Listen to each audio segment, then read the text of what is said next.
Oh, you guys, I'm sorry. I don't know what happened.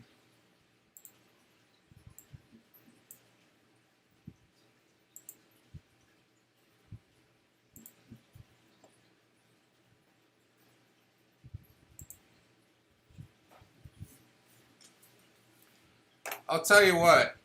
Yeah, my bad, you guys. I hit the wrong button. It's an epic fail tonight. I do have good news, though. We have lots of stuff to give away. And we're going to get to that in a second. Mitch, my bad. It was absolutely ridiculous.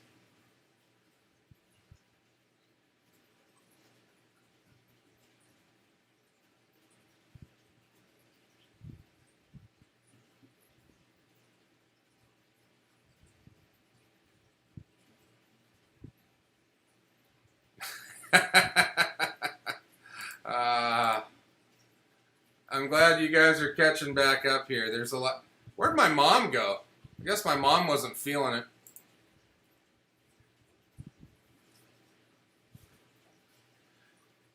I'm going to let people catch back up here real quick, and then I got a little announcement to make about the giveaway. And we'll give some stuff away and talk some more and have some cocktails.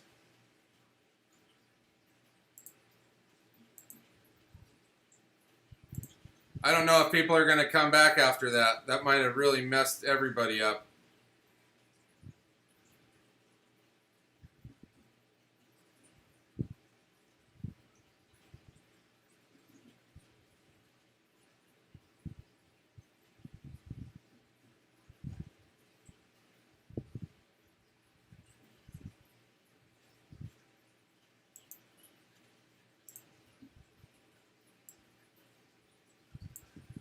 All right, you guys. Yeah, I did. I'm going to fix that real quick. I accidentally backed out of it and it turned it off. Absolutely foolish of me. I'm sorry. Amateur night.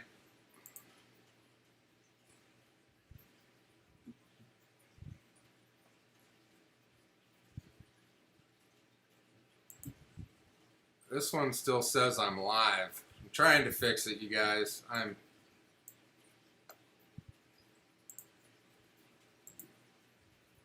There we go.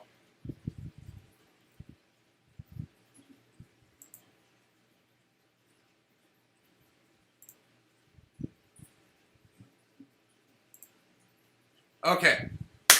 I don't know what's going to happen here. I don't know how many people are going to join us, but if less people, better odds, right? 805s are still flowing, though.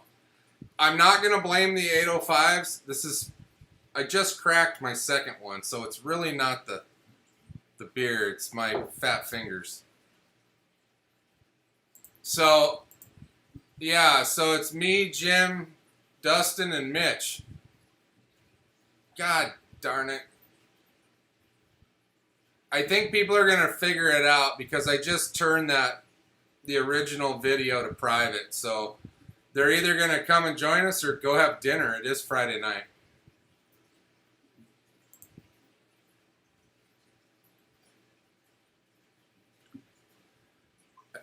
Hey, Dustin, have you been fishing lately?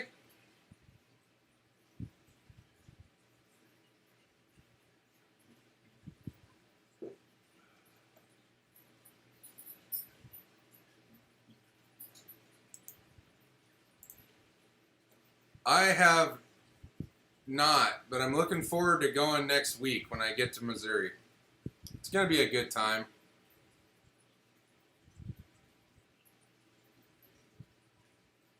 Okay, Kristopher's back. Yeah, for those of you that weren't paying attention, I absolutely dropped the ball. But we picked it up. We're running again.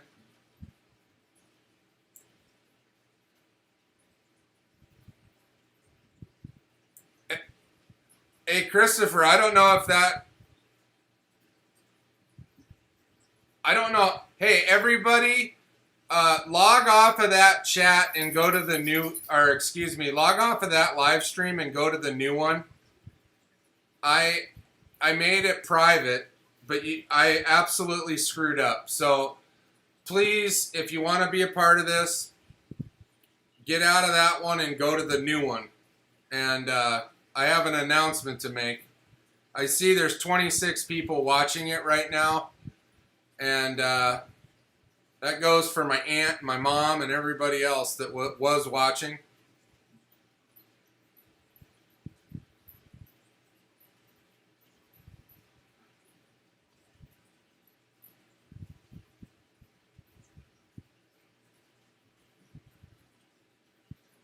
Okay, hey Graham, do me a favor. If they can't hear me,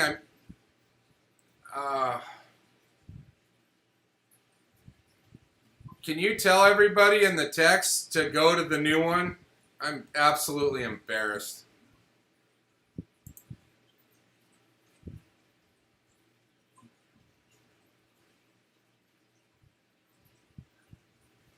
Yeah, I heard Navionics. Yes, it is, Ball Hog. My bad. I'm trying to make that other video go away.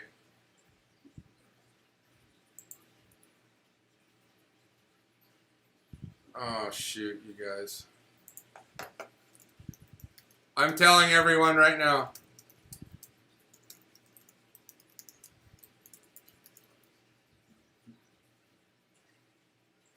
Can you see me, Jim?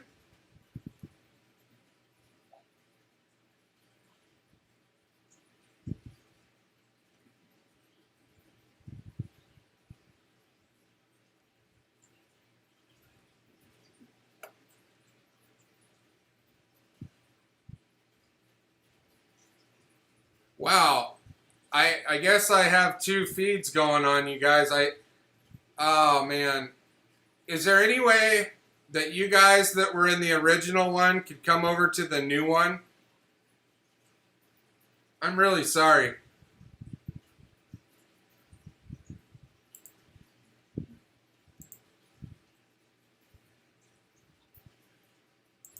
I tried to shut that one off, but it wouldn't. I guess we're doing two at once.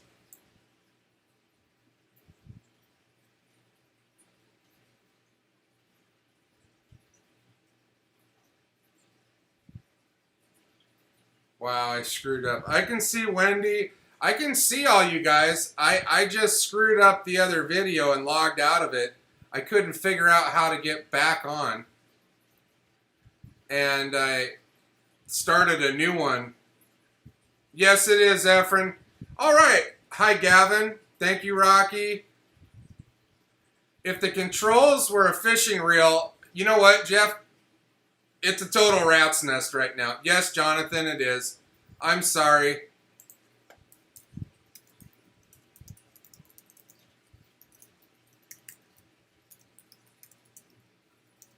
I made another mistake. That's two this week, you guys. I'm trying to figure out how to stop this one.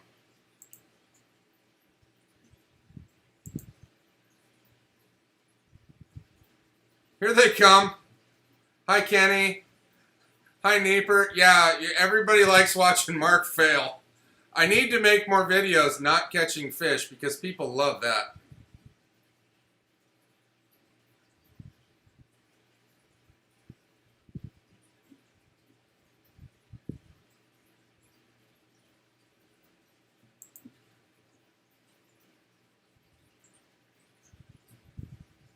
Oh my goodness.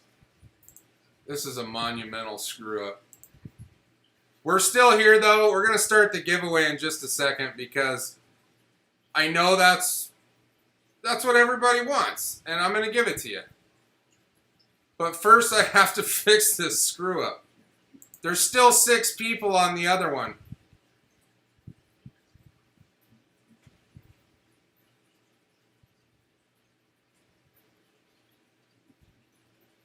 Three and I'm out. Holy crow, Wendy.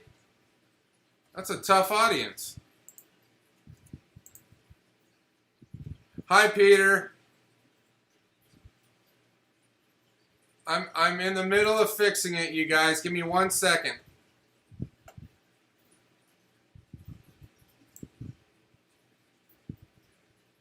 Yeah, that's okay. It happens. I'm not worried about it.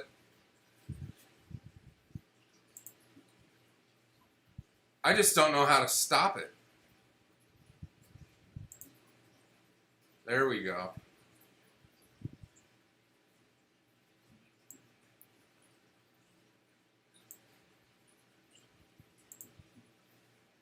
Hey guys, okay, 1 second.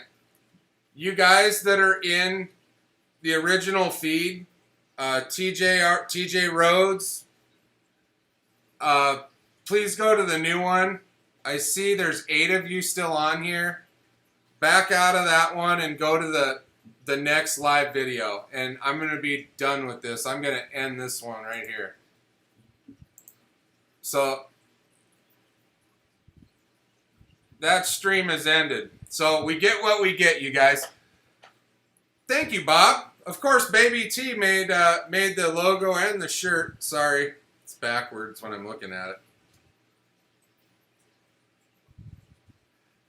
Yeah, I usually don't screw up this bad, Jonathan, but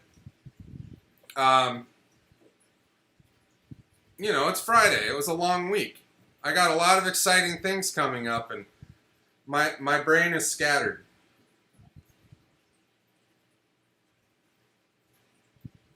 Thanks, Wendy. Hi, Mom. Thank you, David. It's long sleeve too, Graham. I could wear this to a job interview or something. Okay. Now, for those of you that are online and are interested in winning something, like the previous video that led you here said, I made a mistake. Some of you commented on the original hour-long live video. I know it's a hassle and it's already been a gong show tonight, but if you entered that one, I need you to go to the I made a mistake video that I put out the other day that's 3 minutes long, just describing the lures. Go to that one and leave a comment. I'm going to give you guys a few minutes to do that before I start giving stuff away. But we're going to tighten up, you guys. Once I get to Missouri, this is going to stop. This has been by far the worst one I've ever done. Of the 8.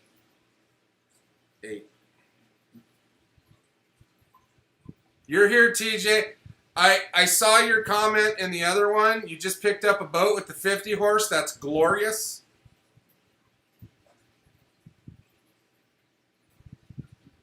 Perfect, Rocky. That's the one. So if you guys missed it that are just joining in, if you want to win something, you have to go comment on the video that said I made a mistake. It's 3 minutes long. It talks about the preview of the lures I'm about to give you guys tonight.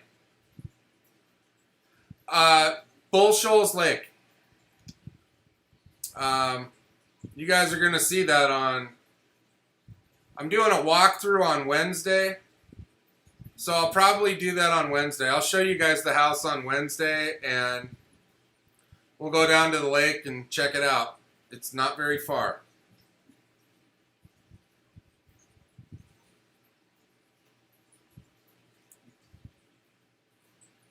There's big catfish there? I'm hoping to catch one of those giant stripers someday. I see pictures of them, and they're like 50 pounds. The ones here maybe get to 20 pounds, and that is very rare. Most of the ones you see or people catch are a pound or two. No, Kristopher, we sold the other one. We have one house now. Yeah, we're moving completely. I'm hoping to be out there very soon, and my wife and kids will follow shortly. That's the plan.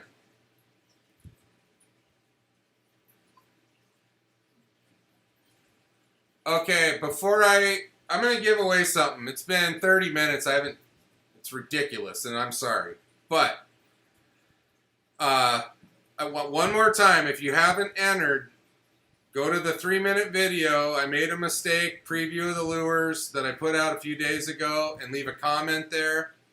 And then I'm going to update the comments on my end, and we'll give something away.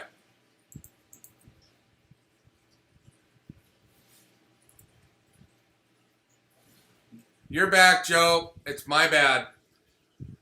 Yeah, Stacy, sorry. I see pictures and it just blows my mind. And so that's got to be something I get involved in.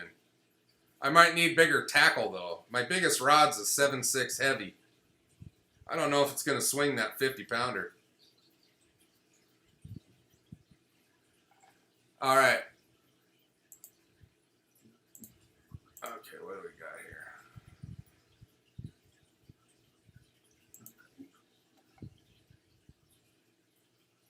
Oh, Jeff.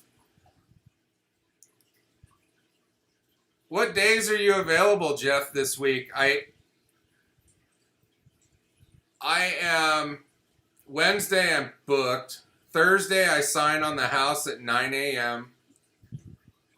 And Friday, or excuse me, Thursday I'm booked. Friday I sign on the house at 9 a.m.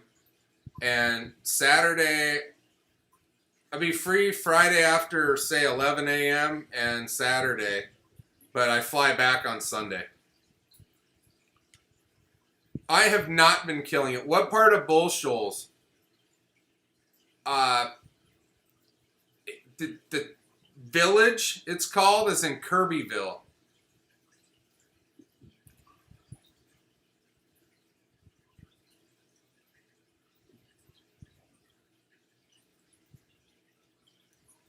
Okay.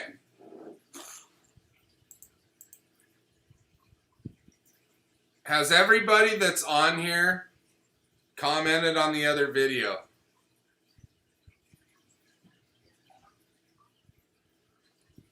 Okay, I can't wait to like meet you guys and do all this because I know nothing about Bull Shoals.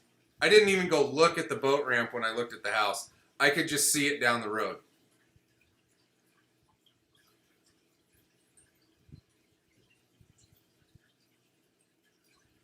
Well, it took most of us about 8 weeks, but the longer that list grew, and with what's going on in the world right now, it could take a little longer. I don't get hung up on people lying to you. They're really not lying. Some of them just really don't know. So it could take longer than 8 weeks. It really could.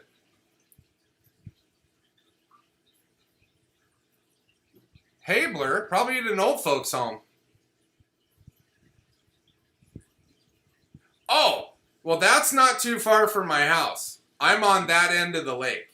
I'm closer to Tanacomo than, say, Arkansas, as it goes that way. That's perfect. Oh, I don't care about the ramp's fine. It's fine.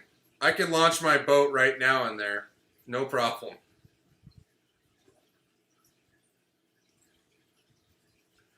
Yeah, it's a lot less than 2 hours. Springfield from my house is about an hour.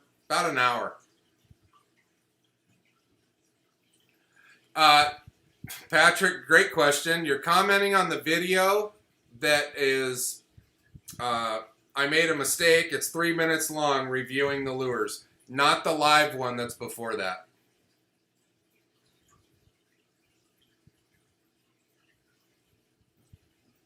Okay. I'm going to give Patrick a second to comment. I've updated the comments. We're at 34. I know there's not 34 of you online. So there's a bunch of people that are going to be bummed that they weren't online. There's only about 12 of you. So odds are going way up tonight that somebody's going to get something.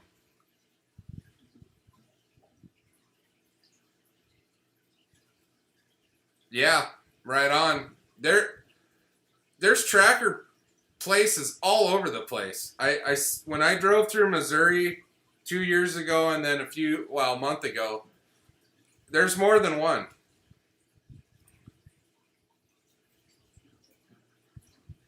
Yeah, Stacy, I believe it. So, for those of you that 2 years ago I made a video about when they stopped making the Heritage, people that ordered the Heritage in the middle of March some of them didn't get their boats until almost Christmas time. So I don't know if there's I know there's a lot of used Heritages right now. People are selling them cheap, $8,500 with like 16 hours on them. They're stock, but you can do what you want to it. They haven't really messed with it. I don't have the Navionics Platinum myself, Kristopher. Maybe I'll buy one. It's a good idea. Oh yeah, that's why I'm getting out of Arizona. It takes me 2 hours to get to the lake, and there's some days I go out there for 10 hours and I don't catch a cold. Yeah, Kristopher's very familiar with the wait time. But, okay guys.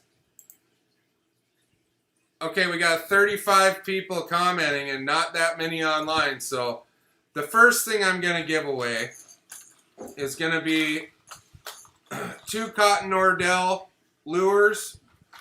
One is a rattle trap and craw. We got a KVD square bill craw. There's the rattle trap. And a Cotton Nordell shad pattern. It's a really nice color. But anyway, somebody's going to win that right now.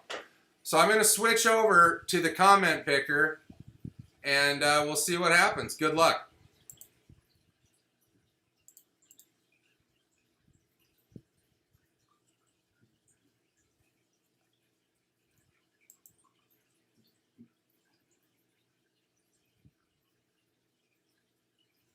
David Marshall.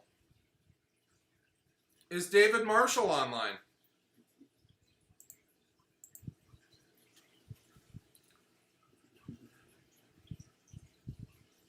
All right, Patrick. Yeah, it's my bad. Kristopher, if you don't mind, how much is that? I want to say when I looked into that, it was $125 or something.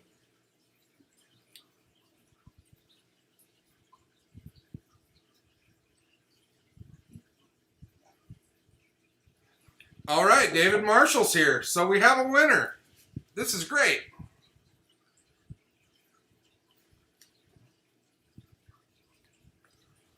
Baby T is not here tonight, you guys, to do all this stuff for me. She usually keeps track of the winners and all of that, but she took Drake up to Phoenix. He has a baseball tournament this weekend, starting at 8 in the morning tomorrow up in Phoenix. So she didn't want to have to get up at 5 in the morning and go up there. However, I have to lay block again in 100 and whatever degree heat tomorrow, and then I'm done. I'm not doing any more favors for friends that involve bricks and blocks. Just not going to do it.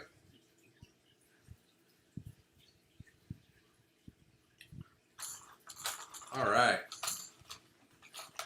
So let's see here. Let's do another one. We're going back to back, you guys.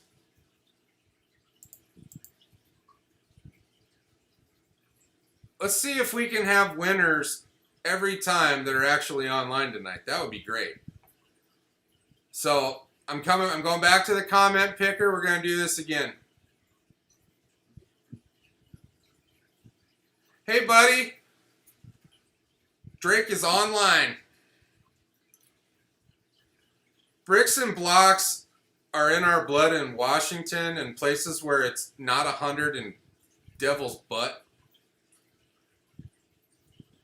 But here we go. We're going to give away another package of lures. This time, it's the Lucky Strike Smoothie. 3 square bill crankbaits. Different flavors.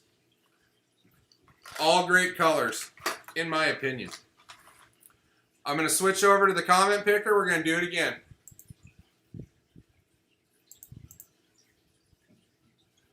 And here we go, you guys.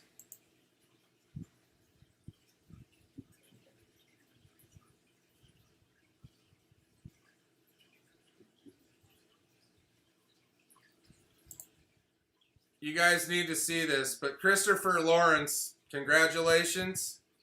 You have won.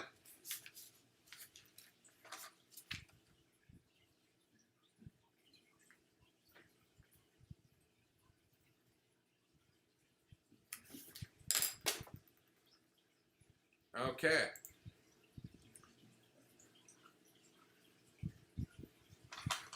For those of you that, did you see that? Kristopher Lawrence, right on. Okay, I wanted to make sure it's all caught up. Absolutely, man.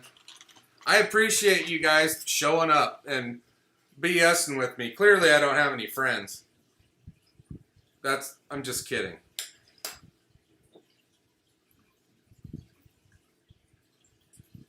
There again, we see the love from the contestants.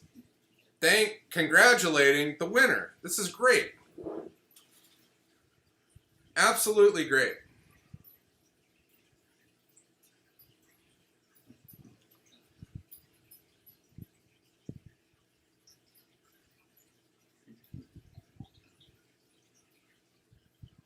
Stacy, how do I catch the giant trout in Lake Taneycomo? Because that's also on the list. I saw the second biggest brown trout in the world came out of Taneycomo. I want a piece of that.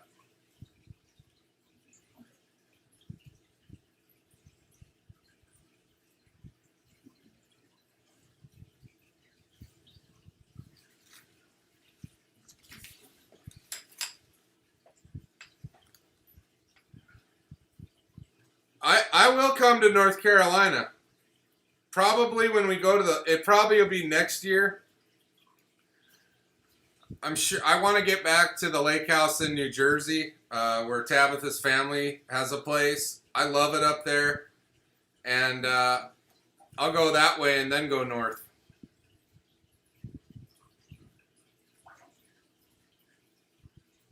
Oh, Jonathan, I'm talking about, I've never seen a 40-pound brown trout. Have you?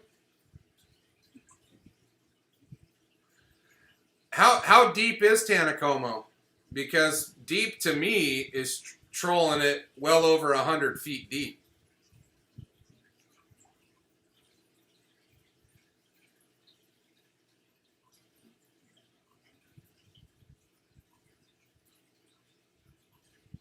Oh no,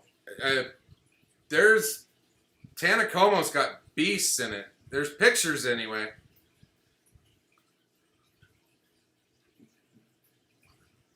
Yeah, I am gonna get into bigger catfishing. I'm hell bent on catching bigger bass. I'm tired of catching 3-pound bass daily and not being able to get a giant. I want one really bad. Oh yeah, 20 feet, Jeff. We can swing that with some lead.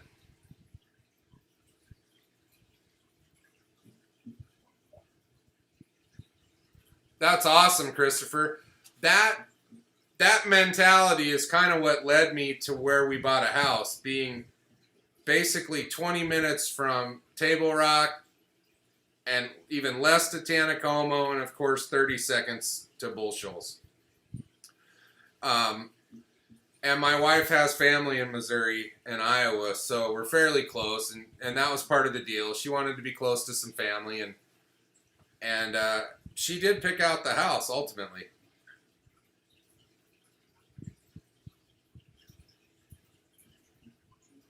Yeah, 3 feet's pretty shallow. Even though our boats can handle that, I don't want to bury the trolling motor in a boulder for no reason.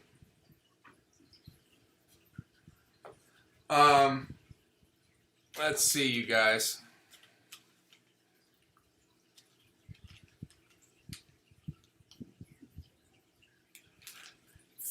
Frank, you just got to throw your lure in front of one and hope he bites it. I hear all the time Falcon Lake, not Table Rock, Lake Fork. You know, those are like your best chances in Texas to get a double digit. Table Rock is badass, but it's big. And when I went fishing with Jeff a month ago, the lake was up real high, and I think that changed the dynamic of things a lot. So whenever they release enough water to put things back to normal, I think you'll see better action. That's just my opinion.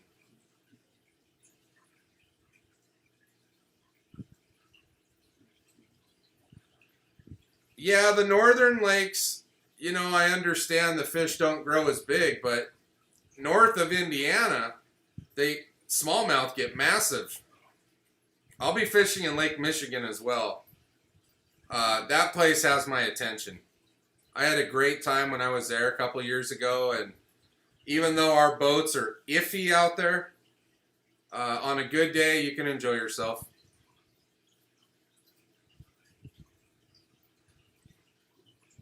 Yeah, my goal is to catch a 5-pound smallmouth and a 5-pound largemouth in the same summer. That needs to happen in the next calendar year.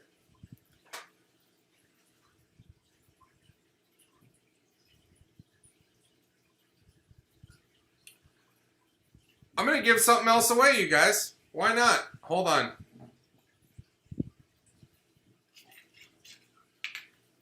Got to have a little sniff of the...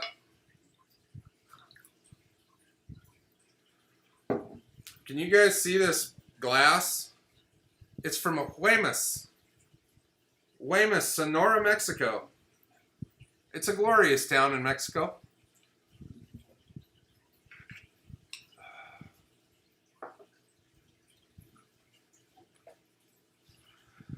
I have been so lucky with my prop, and let's just keep hoping for that. The Lowrance hook reveal, I think the color on the box is choice. I definitely, you know, I almost bought one when I bought my Elite 9 Ti, but I had such good luck with my 5-inch models that I just stayed with the Elite. It's a lot of bang for your buck for $5.99. But the I do like the color, that green with the fish reveal. Mine has the fish. We're throwing the cap around. Mine has the fish reveal.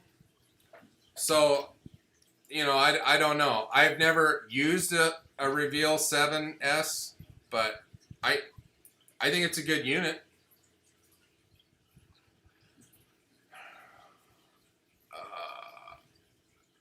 Yeah, Kristopher, I guess we're going to have to go fishing.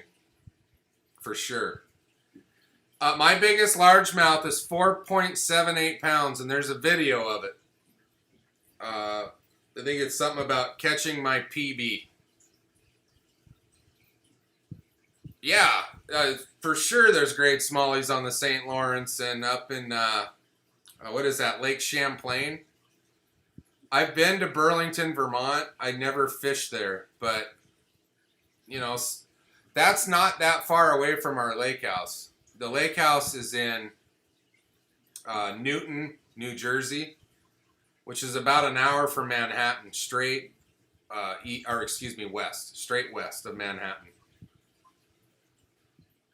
Yeah, 5 pounds. My biggest smallmouth is 3 pounds, and that was at Mardon Resort in Washington State at the O'Sullivan Dam, the potholes.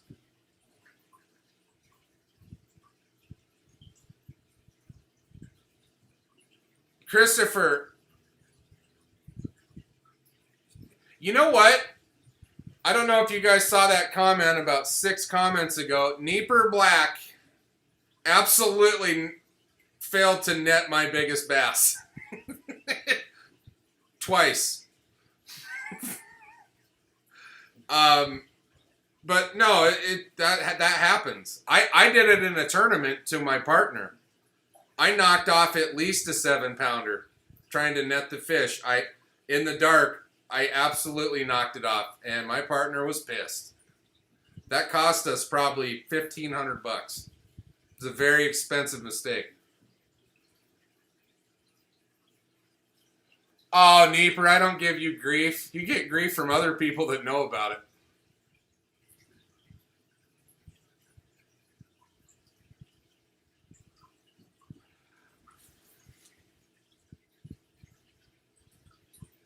Oh, Jeff, you know what?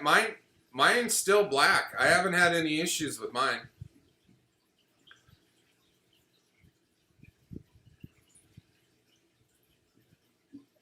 Yeah, you know, in Arizona, they do have big bass. I mean, they have them. I've seen an 11-pounder get weighed in the tournament that I was in. They're there, but there's like 5 of them.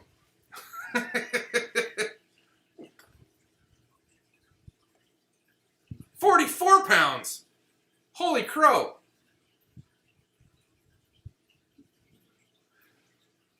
Right on, Todd. There's golf courses all over Branson, and I'm going to ninja fish all of them.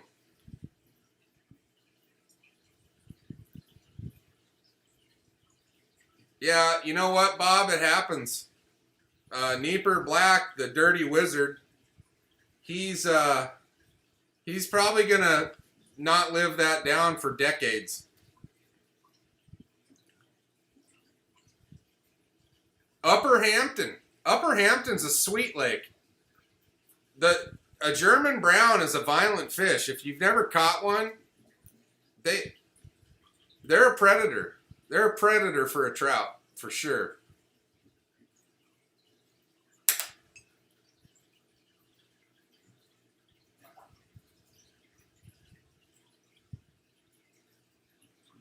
No way, Jeff. There's no such thing as too much. What they would call you is lucky to be able to fish that much. I'm jealous. That's going to change, though. I'm going to catch up. Drake wants me to tell you guys about the flathead story at Table Rock 2 years ago. I got to do that. So, when I was coming back from New York, we stopped at Table Rock, and honestly, that's when I decided I wanted to be in that area. I thought that was the spot. And Drake and I went out, and we were by Coney Island. If anybody knows where Coney Island is at Table Rock Lake, we had gone to lunch, and after lunch, we turned right out of that and went north up into a cove, and Drake caught a bluegill about 3 inches long. And I made the executive decision to just take that, and what were we fishing with? Drake, do you remember what we were using for bait? I think he just had a little worm on there, like a live worm. So I took the bluegill and hooked it right through its back, the top of its back, and he launched it back into the cove, and about 5 minutes later, I mean, I'm looking for fish on my end, because at least he caught one. And a few seconds later, I turn around, and his rod is bent over, and I think he's hung up. Like, he's reeling it, and I said, "Are you hung up?" And he's like, "No." She's like, "Something's pulling on it." And whatever it was big. And he had just a little, like a 6.5-foot ugly stick rod, and those are pretty pliable anyway. But he caught a 5-pound flathead, and I was like, "Holy crow!" That made his whole trip, you guys. And we have a giant picture of him holding it blown up. You'll see that in the house eventually, but it was in the old house. What's up, dude?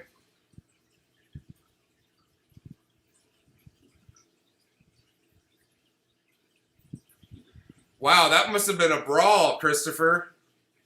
25 pounds, foul hooked. That must have been exciting.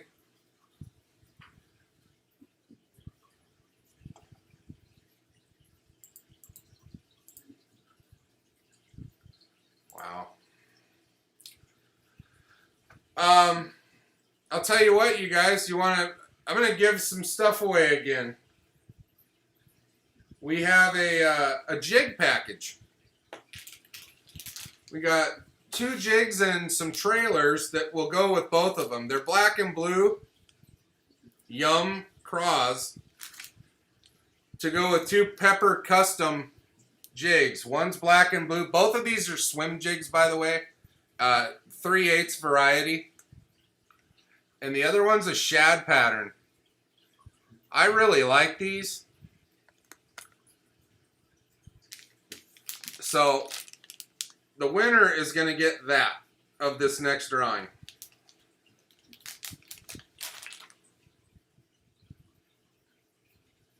Tao, where are you from in Missouri, sir?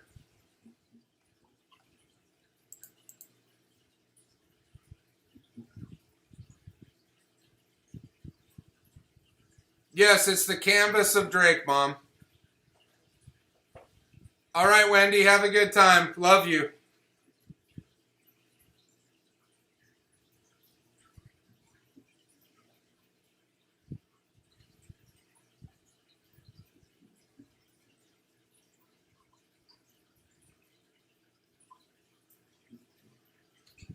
Right on, TJ. For some reason, YouTube blocked your comment, and I don't know why, but 44-pound flathead is what I'm talking about. I need to get into that action. That's exciting. Wheaton. Is that near Branson or Springfield? I'm not familiar with Wheaton.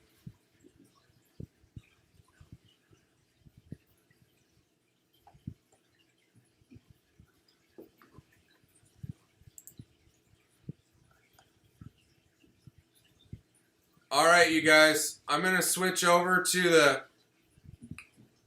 the comment picker, and we're going to give away those jigs with the trailer. And here we go.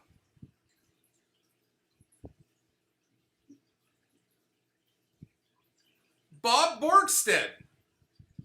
Bob Borgstede is a new subscriber, and I appreciate you, sir. Is Bob Borgstede still online?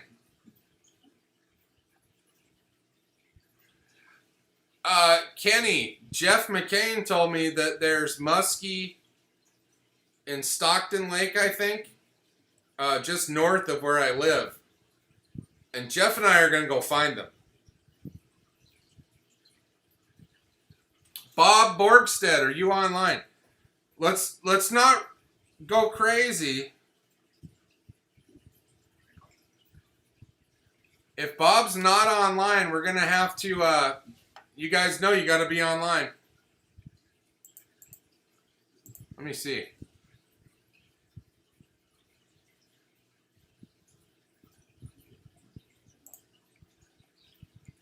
I'm going to give Bob about a minute. If Bob doesn't come back online, I know he was online earlier. But I want to see him. Oh, Lake Springfield. Okay. For those of you, I think David and Kristopher, you know, for those of you that are new, if you win on any of my videos, in the comment section, you'll see my email address. It's mjbhas3aces@gmail.com. If you win, send me your address and your name, if you don't use your real name, on the for your handle on YouTube, and you'll get your items very soon. Oh God, I wish Matt was here. It was somewhere in northern Africa, and me and Cigar for Rod, you guys know who he is. His name's Matt, but we kind of talked to him, and it was kind of sketchy, and so I abandoned that, to be honest with you.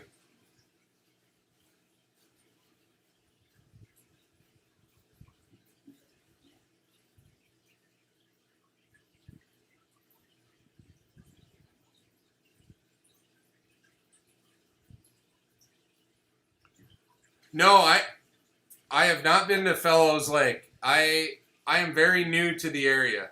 In fact, I would say I'm very new. No, Jeff, it was in Africa. Uh, it was definitely Africa. Frank, no, I do not have the same address. Um,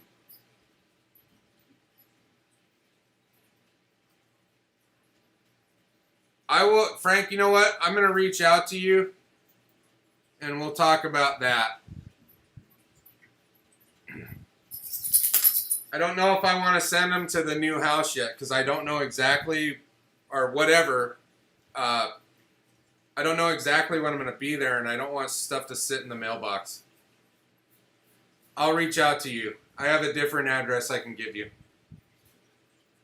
Bob, answer up. Let me go see. I can see who's online.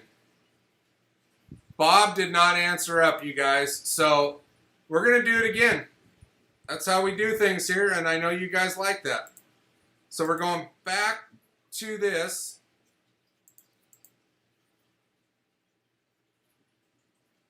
And we're going to draw again for the jigs with the trailer.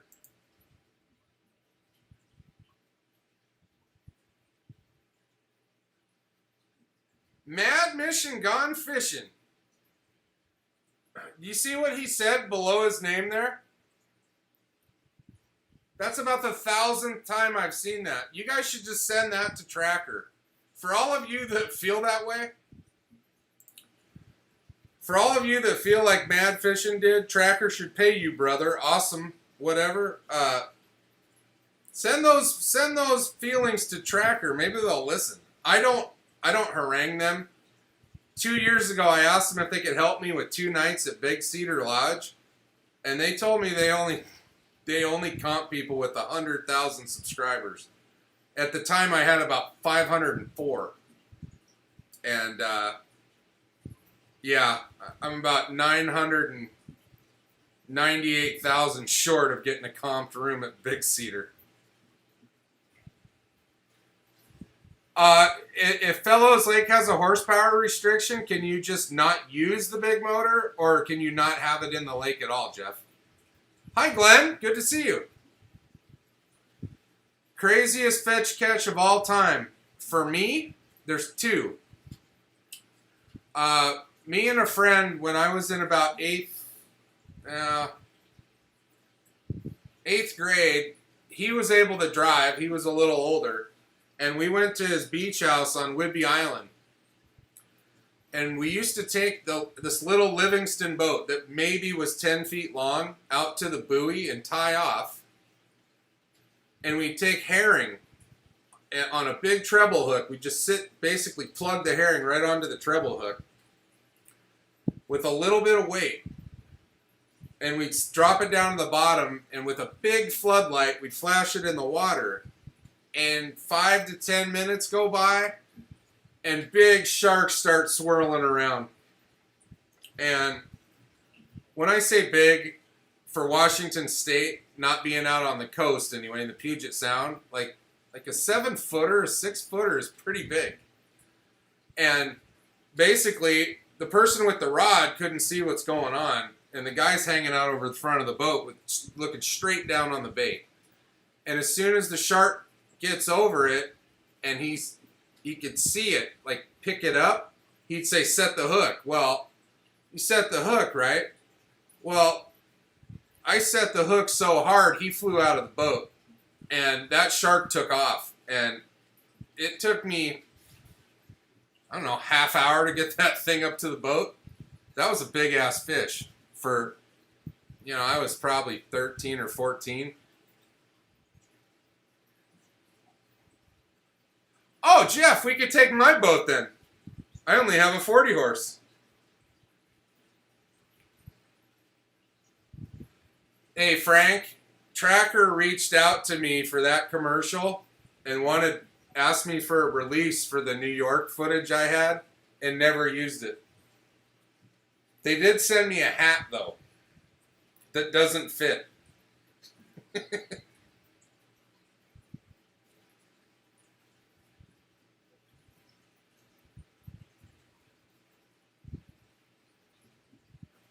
Okay, Mad Mission Gone Fishing is not online, I don't believe, you guys, so we're going to do it again.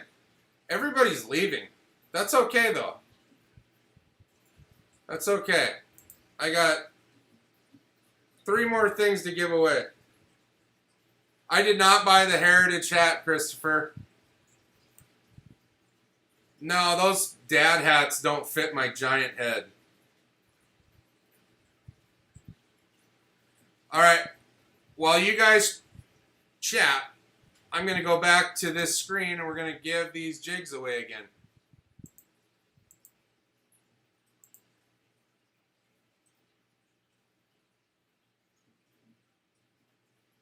Jeff McCain. Congratulations. Jeff, I'm not going to mail you yours. I'm going to bring them to you in person.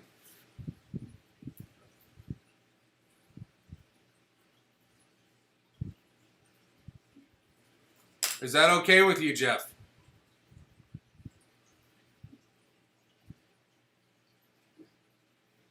Did anybody see that Jeff won?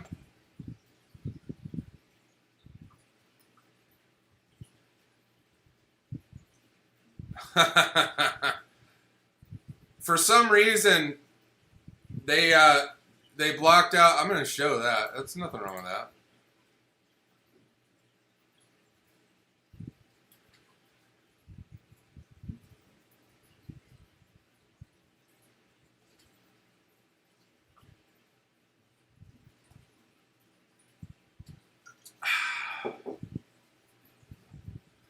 All right, another 805 it is.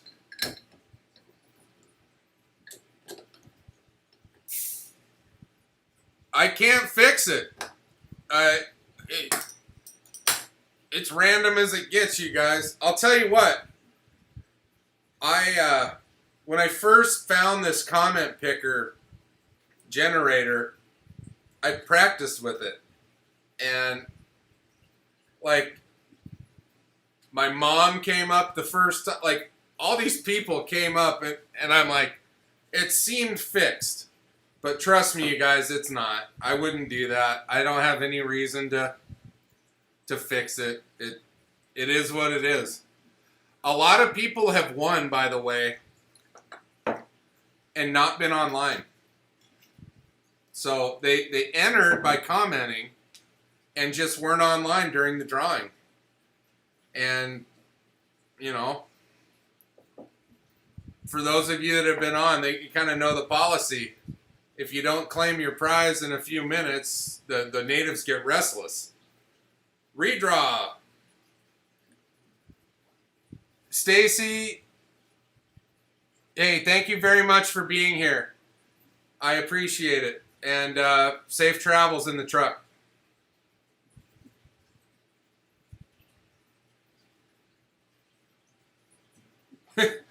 I knew Joe was kidding.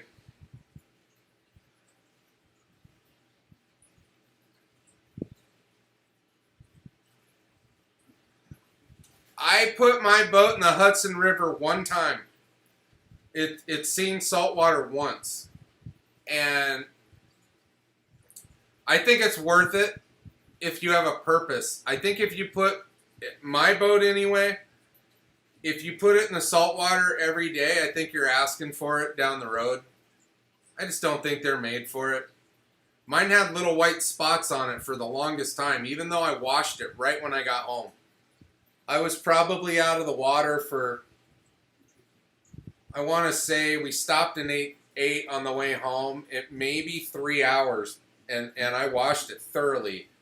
And there are these tiny little white dots all over it, and eventually they went away. But you want to be real careful. Mine is obviously the stainless look. So if you have a colored model, it might be a little different. It might be a little easier to get off the paint. Absolutely, Frank.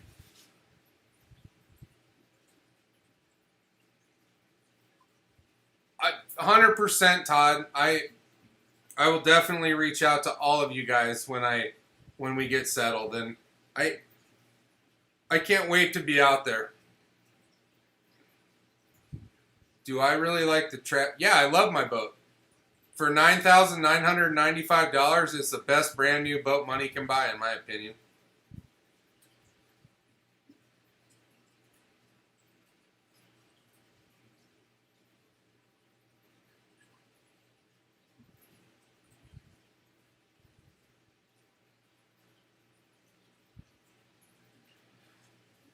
Yeah, I wouldn't be afraid to go in the salt water. For me, the reason I wanted to take that boat and put it in front of the Statue of Liberty, I wanted to be the first person to do that. And I think to date, I am the only person. I challenge any one of you guys to go do it, but please do it on a day where you feel confident and safe, because it is big out there, you guys. It's not a joke.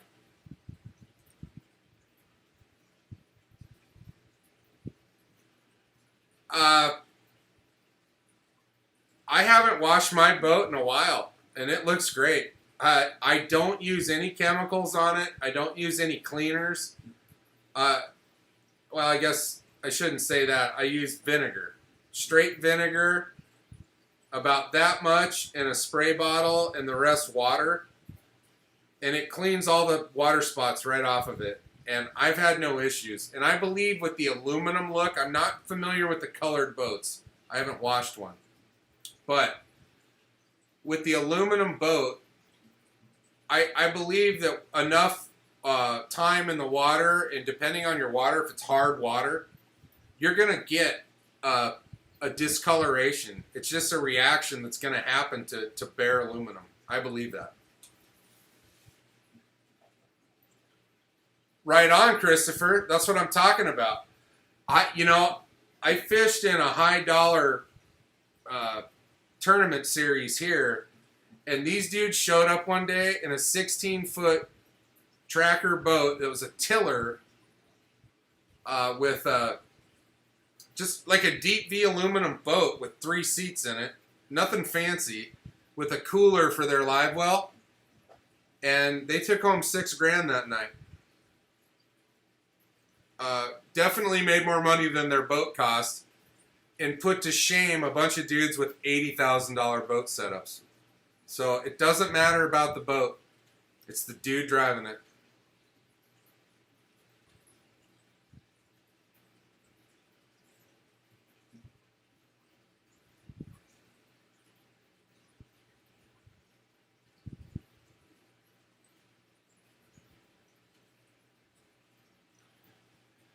Simple Green. Yeah, I mean, everybody has their thing. Simple Green's a good product. I used to clean my carpet in it when I spilled shoe spit. It works great. I don't do that in the Audi, though. Just that the Alcantara seats do not like anything on them. Rain-X, that's interesting. I've never thought about that. Yeah, hey Bob, I saw fish all over my graph as I went down the Hudson into the bay there by the Statue of Liberty. I fished for maybe 10 minutes in the river, and I made one cast in front of the Statue of Liberty. And as I was doing that, I told Tabitha, I said, start taking pictures, because I only made one cast. It was hectic.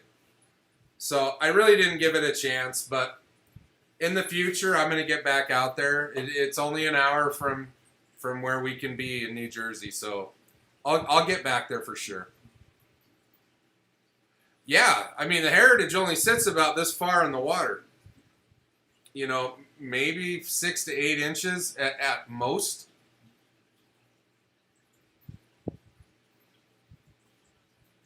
Yeah, Jeff, you told me about that. Yeah, I definitely want to fish.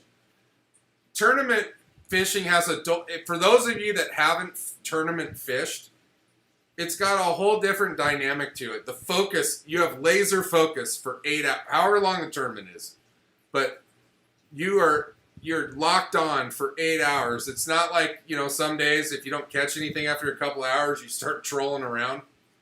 That doesn't even come into play, and you're not supposed to troll.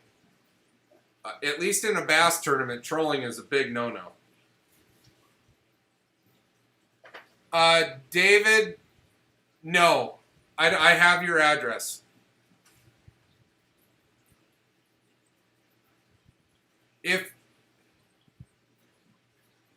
David, go ahead and shoot it to me. If you, I think I have it. Tabitha would be here and tell me, and I'm not positive, but I definitely think I have yours.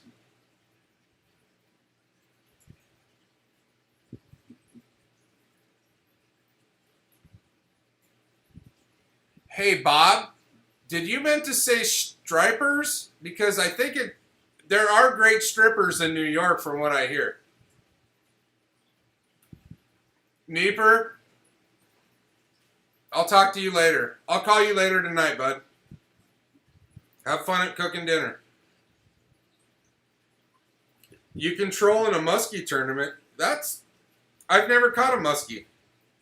Honestly, I've never seen one live.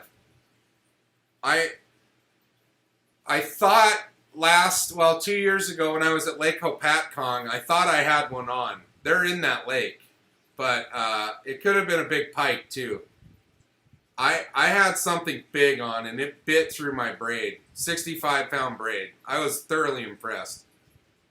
But someday, I'm in that part of the country now where I can catch all of that. Where in Arizona, it's bass, largemouth bass, there's catfish, trout aren't really a thing where I go. So it's a whole new world for me. Washington State's a different animal. I lived there the better part of my life until I moved to Arizona, so I'm familiar with all of that. But as far as muskie and big pike, giant brown trout, I know nothing about that. I can't wait to get involved. Oh, and giant stripers too.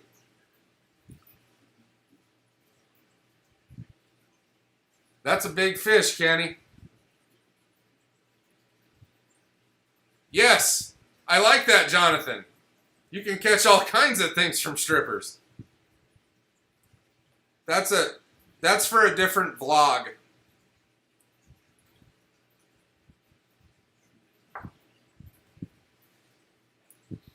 I'm telling you what, you guys, I next year, and I know you guys are scattered around the country, but I want to make it a goal of mine to try and fish with all of you guys at some point, while we all have, while we're all able to, or, and I'm able to travel around a little bit, so I think we can work on it. What is this? Saw a guy pulling a new tracker on I-60.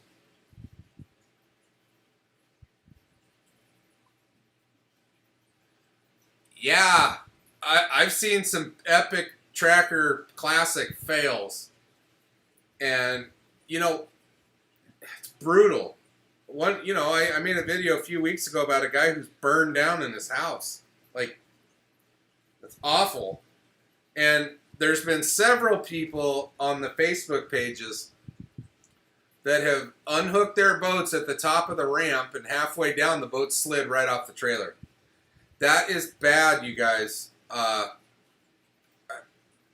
do not unhook the boat until it's in the water. I back the trailer in and then unhook it.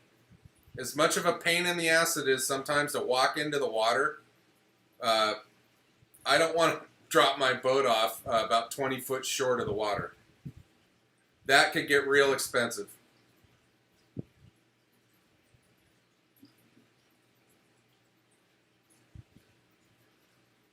Yeah, the spoonbill.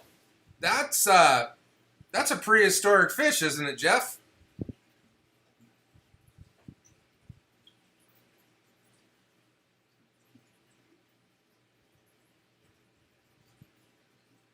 Oh, you're in Utah. Where do you fish in Utah, Rocky? That was the Yingling talking? Yingling tends to talk for you after about 7 or 8 of them. I definitely have a different accent. I definitely go East Coast.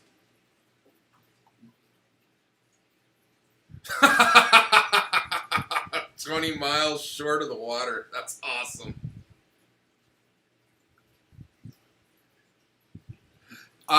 Cherokee Lake in Oklahoma, correct? I've heard that.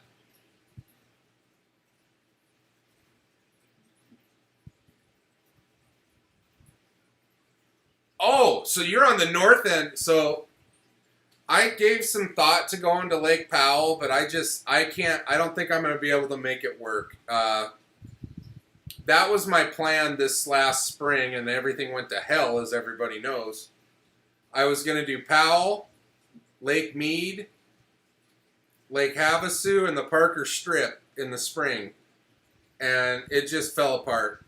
And I probably won't get to those. I'm focused on getting back to Missouri as fast as I can.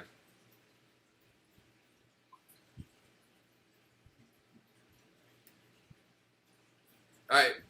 Hey, Jeff, let's go give that hell someday. I'm in. Oh, Cherokee. I was thinking, I think there's a lake in Oklahoma just, well, I thought it's Grand Cherokee Lake, I think is what I'm thinking of.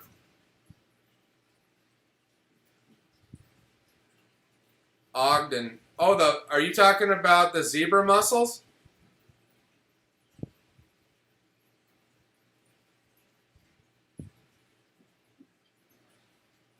Yeah, that's what I was thinking he meant, Jeff. I've heard that that's a great lake to fish in, too.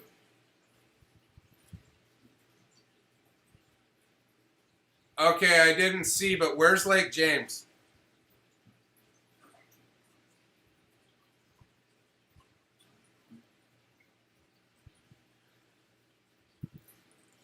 Is it a problem if you take care of your boat? I've only been to one lake that inspected my boat, and that was in New Mexico at, it was in Truth or Consequences. I can't think of the reservoir off the top of my head. But they actually come and look at your boat. One dude climbs underneath it, and one guy goes through the motor. It's free, but I was surprised. Elephant Butte Reservoir. That's what it was. And we caught a bunch of catfish and striped bass. They were little. I don't know if they were yellow bass or stripers. They kind of looked similar. Oh, okay.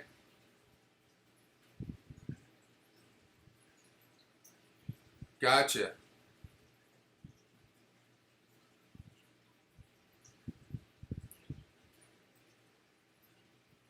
You guys want me to give something else away?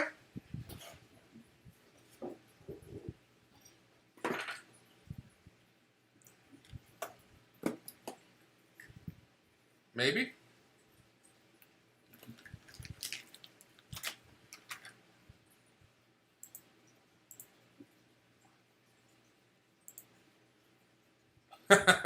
Okay.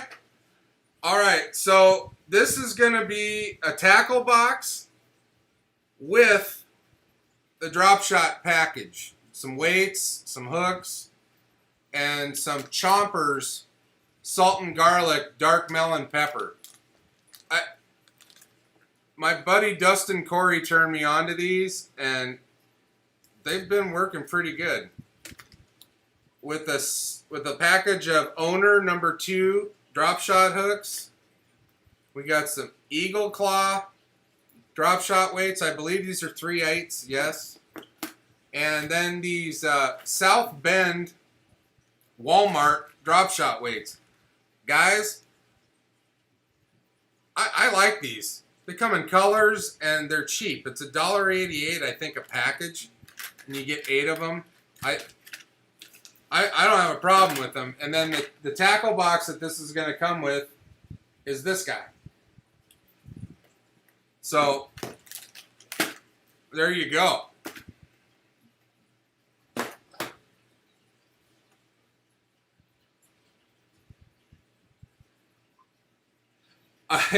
When I took my boat there, okay, so February, March, April, May, June, July. February, March. My boat was 6 months old when I went to Truth or Consequences, and it was spotless. The people there couldn't believe how clean it was. I don't think they're used to seeing fairly new boats. So, hey, cleaning your boat, if you want, I don't know how to say this. We didn't buy Ferraris, but these boats, like my boat's 2.5 years old and it still looks damn good for its age. Cover it and take care of it and clean it. That's my advice, and it will look good for a very long time.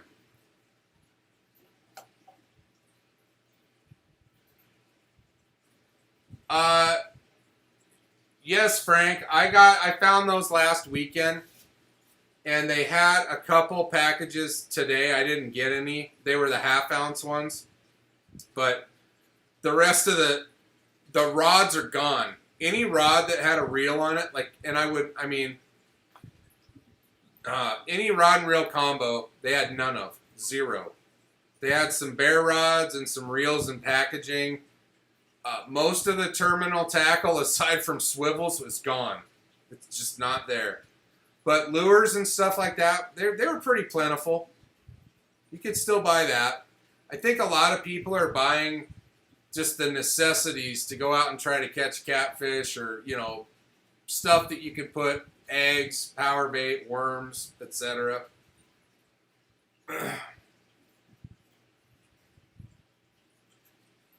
You didn't miss anything, Wendy, but we gave some stuff away, and we're about to do it again. Here we go, you guys. I'm going to give away that drop shot package with the tackle box right now.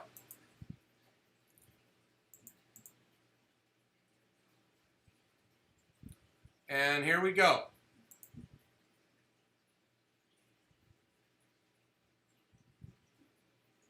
Glenn Edwards.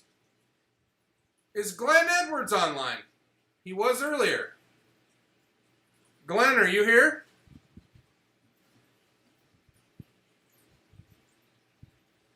Jay, I wash my boat with a little bit of vinegar and a spray bottle and water. That is it. That's all I've ever put on my boat.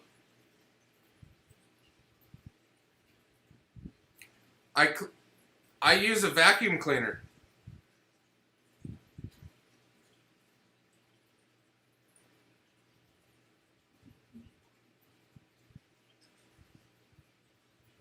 Frank, I'm with you 100%.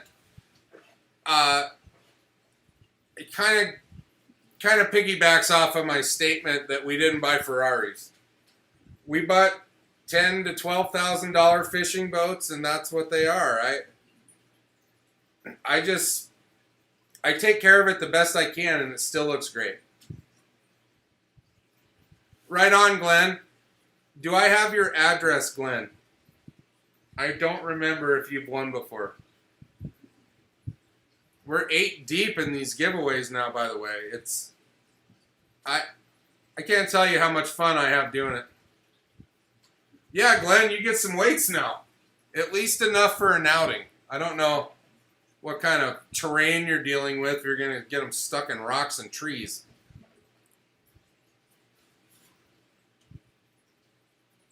Hey, by the way, Jeff, well, hold on. I'm going to hold that thought, Jeff. I do have a question.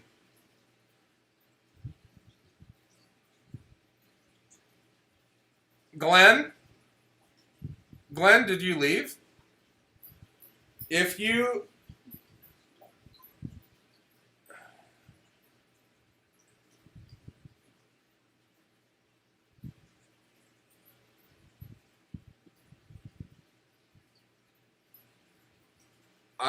Thank you, Efren. I appreciate it.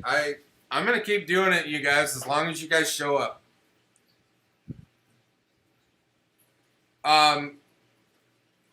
Glenn, I don't remember if you've won before. If you haven't, My email address is mjbhas3aces@gmail.com. And it's the number 3. MJB has 3 aces. That's not a poker thing, by the way. It's a golf thing. And congratulations. Congratulations to the winners so far. We have another surprise package to give away. And for those of you that were on last weekend for an hour, you're going to know what it is, I think. Can anybody guess? Let's see who's paying attention. What did we talk about on, I think it was Saturday.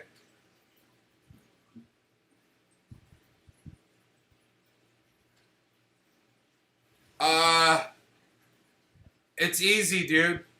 Don't pay. Unless it comes with free installation, it's very easy to do your fish finder. The power is underneath the dash. And all you have to do is take off the trim piece that runs along the back of your boat behind the driver's seat. Sometimes you don't even have to do that, but you take that panel off and you just fish that wire across. In my case, I filled the holes from the existing Lowrance hook fish finder with silicone. I put the old screws back in it and I remounted it with 2 new ones. A lot of people are going to freak out about that, but I have yet to have a leak in my boat. And, you know, a lot of people put the block on. There's a block that you can put on your boat in silicone. That's a great thing if you're worried about it. I don't think it's necessary, but it's not a bad thing at all.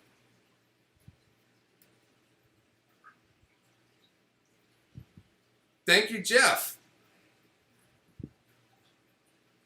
Yeah, what Kristopher said. Dude, it's easy. Don't pay $200 to let someone else do it. What's up, Dragon Slayer?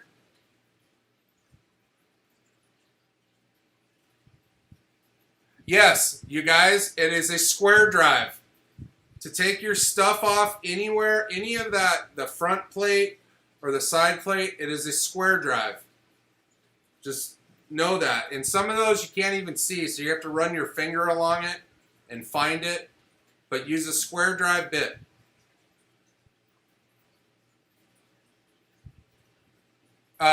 Glenn, it's at gmail.com. Good call. Yeah, Frank, me and you are on the same page. I'm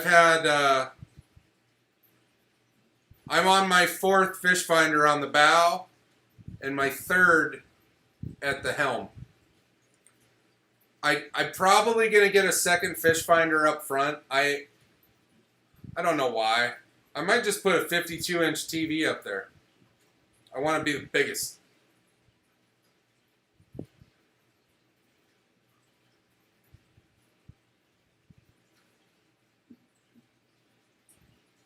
Long sleeve logo shirts are coming, Jeff. 100%. Jeff was paying attention. No. I'm going to give you one more clue. It had to do with a fishing assortment of lures.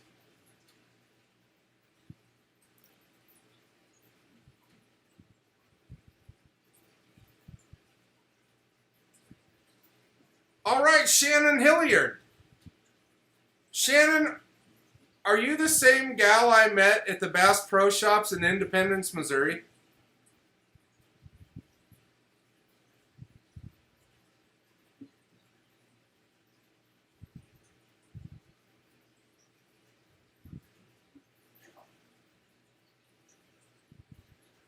Changing the trolling motor is,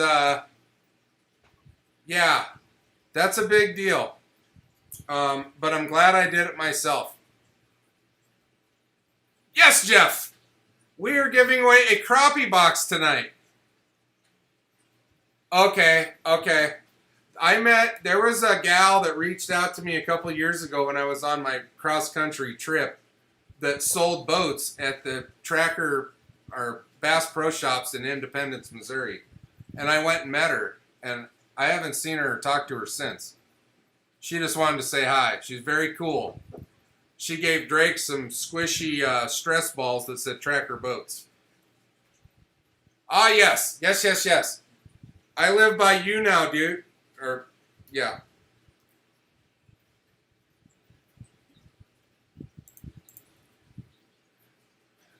Yes, it was a pain in the ass. That changing that trolling motor though, I do it again. The key to that is if you're going to do anything that doesn't have a mount like the edge, buy the plate. I highly recommend buying the Minn Kota mounting plate. It's a quick release deal, and it's worth every penny. It was cheap too, you guys. It's worth it. That way you can still use your cover. You can unpin that thing and put the motor in the back of your vehicle or in the floor of the boat, and the cover goes on smooth.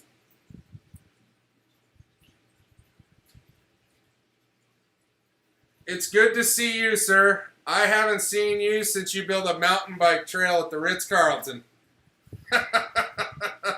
Rick Gray. I'm so happy to see you on here, dude. Hey, and I like what you're doing with the mountain biking. You're getting a lot of traction. I agree with you, Kristopher.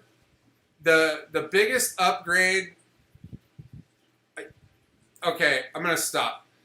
The first upgrade that anybody should do on this boat, after the comments I've been seeing lately about people's batteries dying and they don't know why, put a charger of some kind on your boat or have the ability to charge your batteries. I don't know how some people bought these boats and like the sales guy didn't tell them, hey, your trolling motor battery's gonna die. It doesn't charge off of your cranking battery. So, number one is a charger, in my opinion. Number two is definitely the trolling motor. Spot lock is a game changer. It will 100% free you up. You hit that spot lock button and you don't have to worry about anything while you're dealing with a problem or a fish. You want to stay over a spot and retie. Your boat's going to sit there wherever it is you want to be.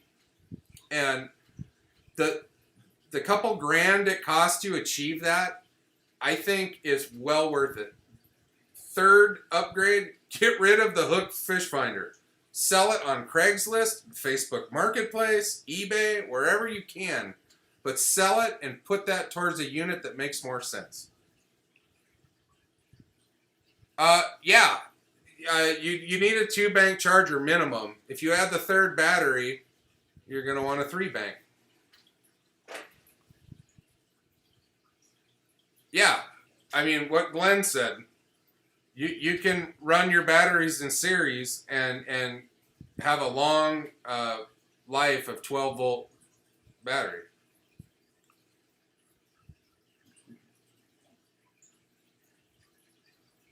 What is a common water license? I don't know what that is.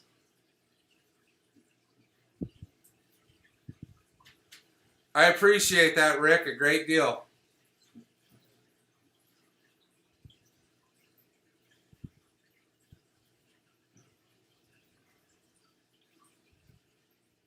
Oh, okay. I see. I'm sorry you're going to Jeff. My thought on that is once you go over the border and your boat touches land there, you probably need an Arkansas license.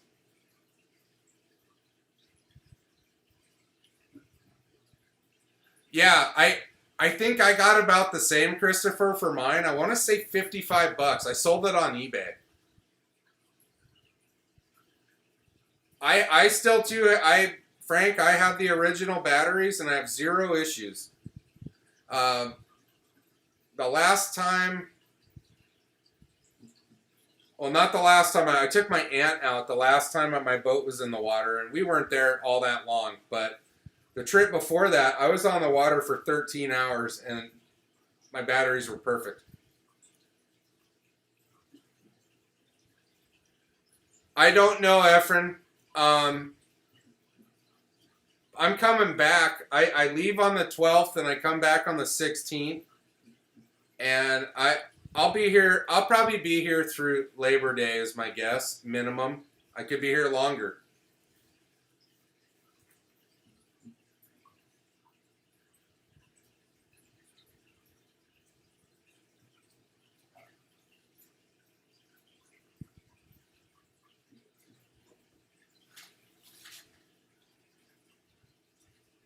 Who's Jeff? Jeff works for the White River Waterway? Can Jeff get me a job? I'd love to work on the waterway. That'd be fantastic.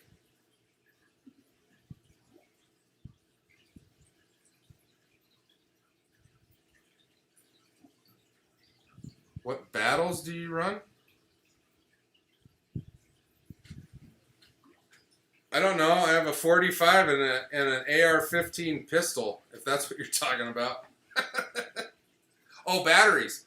The batteries that came with it, they're interstate.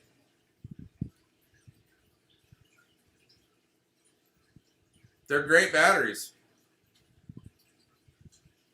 Oh, I almost forgot, you guys. We're going to give away a package. So, since crappie stuff is smaller, it's going to come in a smaller box. So, first things first. And you guys got to remember, I'm not a crappie guy. So if the stuff that I picked out is crappy, let me know. I'll change it next time I go. But you got to remember too, fishing supplies are very hard to find right now at certain places. So the first thing I have is 10 ball head jigs by Eagle Claw. They're chartreuse and they have a black and white eyeball. To go with that, I picked out these mini tails that basically you put on the jig head. These guys and these guys. Breast Cancer Awareness Month is coming up, so I thought pink would be good for the ladies. We also have some, basically, I don't even want to get this wrong, you guys. Anyway, there's these guys. Beetle Booze by Johnson. And then we have some, a green or chartreuse variety of the same thing. We're not done yet. We also have some Beetle Spins in red with a gold spinner. Another Beetle Spin in black.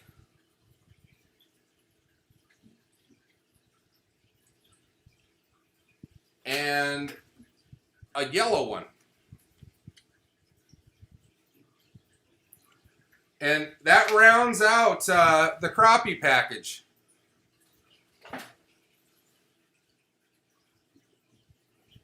Yeah, I wish Baby T was here. She'd be on top of me right now. She would not have let the failure happen earlier.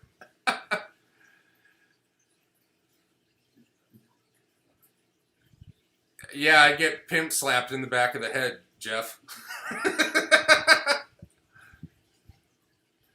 WRL on your license, $10, and you can fish both table rock and bull shoals, any water that's in Missouri. Okay. That's good to know. I'm going to need that. Jerry, I'm moving to Bull Shoals Lake. Yeah, my house is, I guess at the west end of Bull Shoals Lake. Closer to Lake Taneycomo than Arkansas.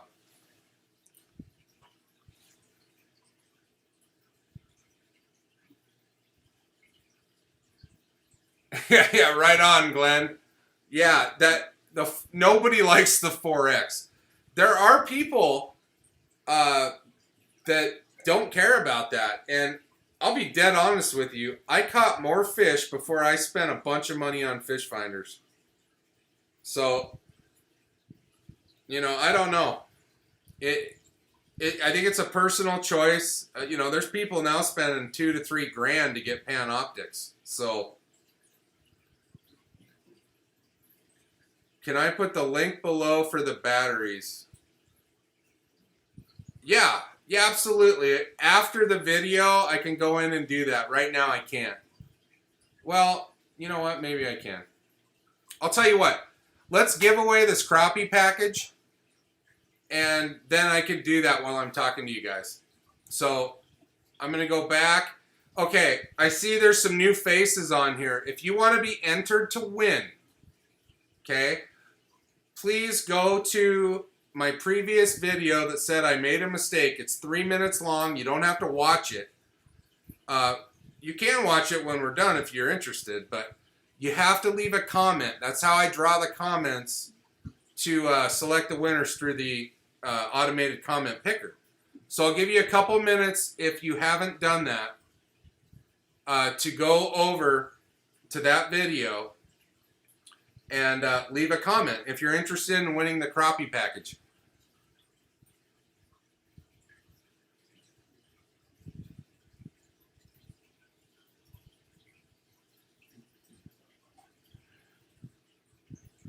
Thanks, Todd. Chartreuse, is synonymous. I love chartreuse crankbaits. They work. Big fan of the Strike King. I think it's HC 535 is their color. It's chartreuse with black and red. Money.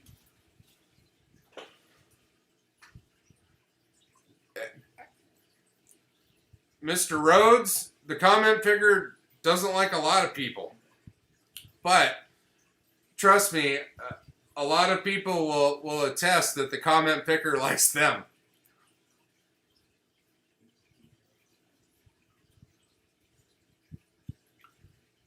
My bad, Jeff, you're right. I'm going to live just outside of Branson. I'm thinking about doing a Kenny Rogers a review where I go do like The Gambler and Lady. I think people would want to pay to see me do that. About as much as Bass Pro Shops is going to kick me down some cash.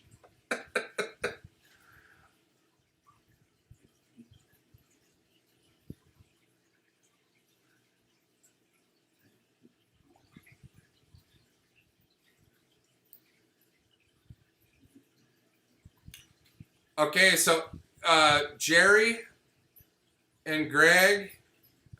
Okay, Greg, right on. Jerry, if you're interested, you're a new face to me, I think.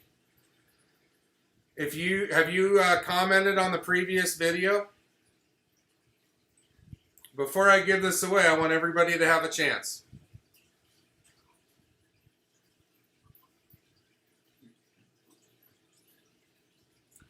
Oh, is that how that works, Jeff?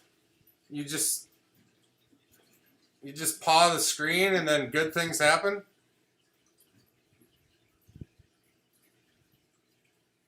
Jerry, if you're interested, go to the video called I Made a Mistake. It's 3 minutes long. It talks about the review of the lures I've given away tonight. Leave a comment real quick. You can just leave a period. It doesn't matter. And you'll be entered to win. There's 37 commenters right now. And I'm telling you right now, you guys, there's 11 of you online. So you got a 1 in 11 shot of winning the crappie box. And it's a lot of crappie. Uh-oh. Throwing stuff around now. And it's going to come in this little tackle box adorned with my logo.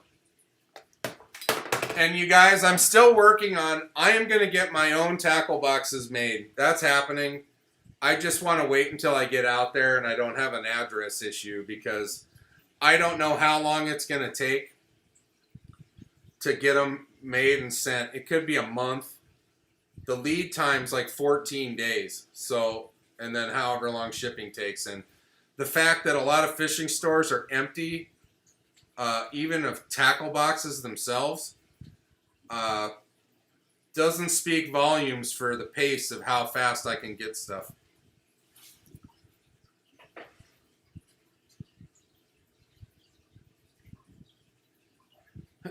What's up, James? Okay, cool, Jerry. I'm sure the others appreciate it, and I appreciate you. Okay, I'm going to go ahead and give this away. When do I move? That's a great question, Glenn. I don't know. I'm closing on the house. I will be out there on Wednesday through Sunday. We close. Baby T won't be there. It's just going to be me. But I will be there Friday morning at 9 in the morning to close on the house. And then I got a feeling that the ball's going to be rolling really fast for me to get out there sooner than later. We'll see. I'm hoping real soon, like before Labor Day. So, shirts and hats with my logo, same thing. That's coming. And, you know, somebody asked me,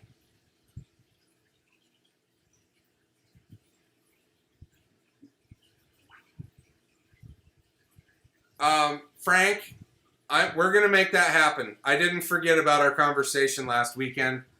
I kind of want to do my own box. Give me a month. And we'll do that. Shirts and hats, though. I had somebody ask me a while back if they could buy them. And it kind of blew my mind. I never thought about selling merch. Because I don't think I could sell enough to make it feasible. But I have a line on hats and shirts, and that's happening, you guys. I'm going to do that. It's just a matter of getting settled in back there. So hopefully within a month we can have that online for sure.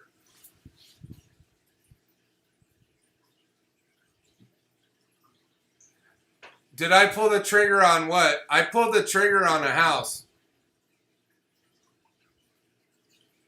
Yes. All of that is yes, Jerry. I sold my house in Arizona and I bought a house at Bull Shoals Lake about 20 minutes from Branson.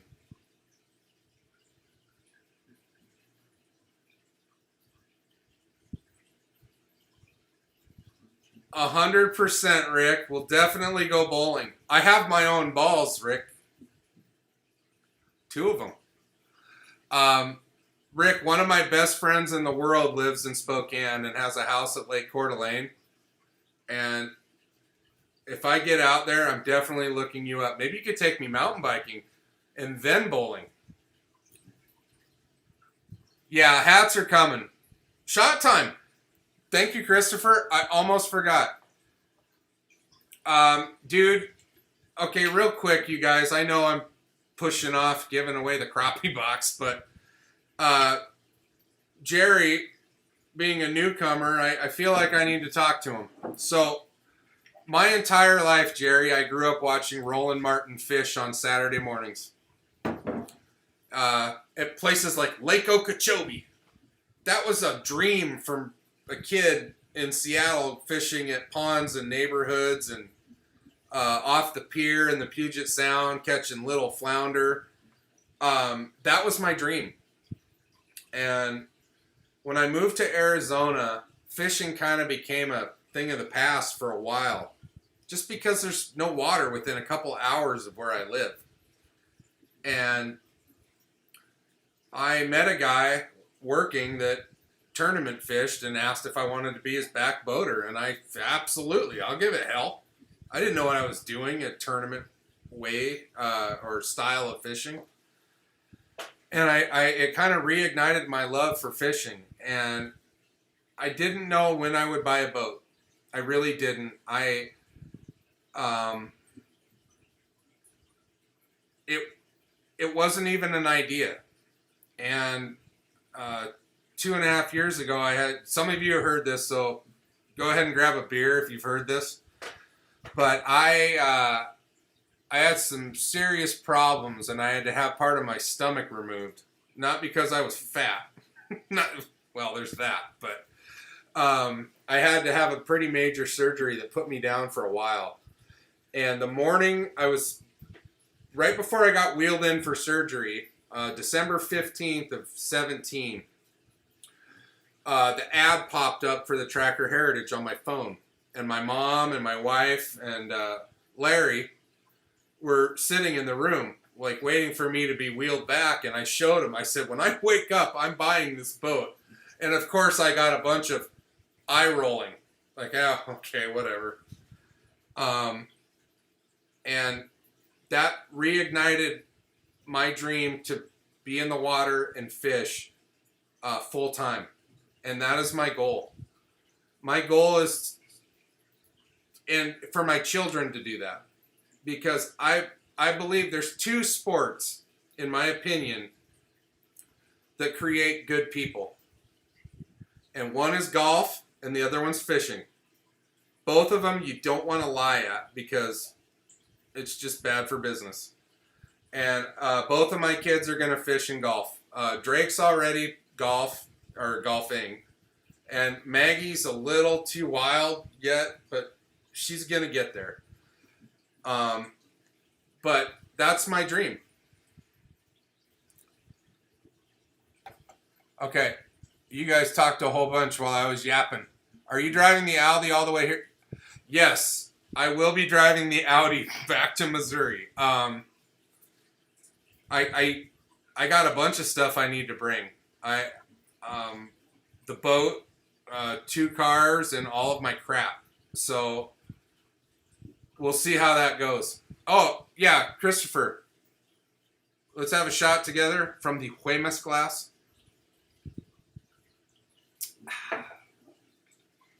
Seven beehives and was attacked yesterday. They ran across my pasture into my home. Jesus Christ, James, are you okay? Speaking of beehives, a buddy of mine at work has beehives, and he gave me some fresh honey. Not to take away your pain. I know that's not going to work, James.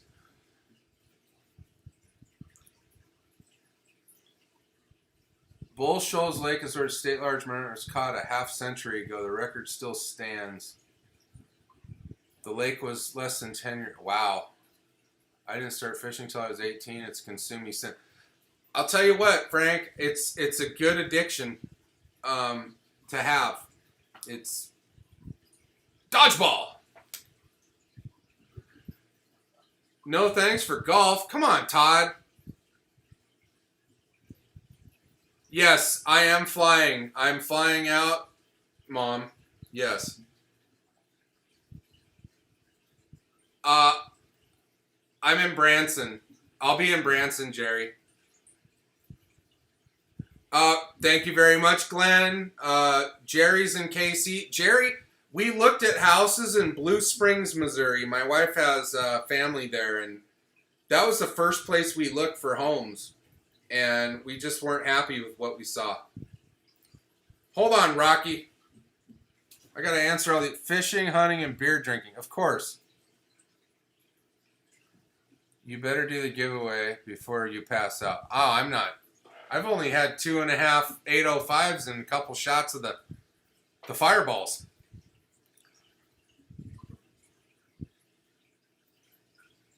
Rick, I want to talk to you. We have something in common that you're going to love to hear. But yeah, I'm going to reach out to you. I don't know that I have your number, but I know how to find you. They got me again when I went back for my tractor and I looked for my... Mark, we need to fish for sure. Dude, absolutely, man. I might be better at golf than I am at fishing. I know it well. By the airport, you're better off on the lake. Yeah, after being up there, I agree. Oh, Jeff McCain, Baby T did not get the job at the Branson School District this year. That was a heartbreaker for her. Interesting tidbit. Some may not know eating honey that's local. Yes. 100%. Eat your local honey, you guys. Don't buy the crap from wherever. There's some truth to that. Okay. Good luck hitting Table Rock. Before I give this away, do you guys Husqvarna or John Deere? If you could buy a riding lawnmower, which one would you buy?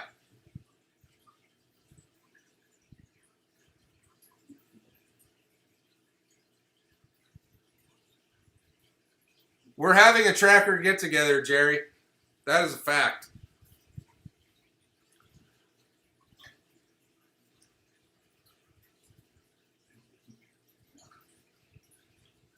Okay, so to piggyback off of that question, is it worth an extra $1,500 to $2,000 for a zero turn?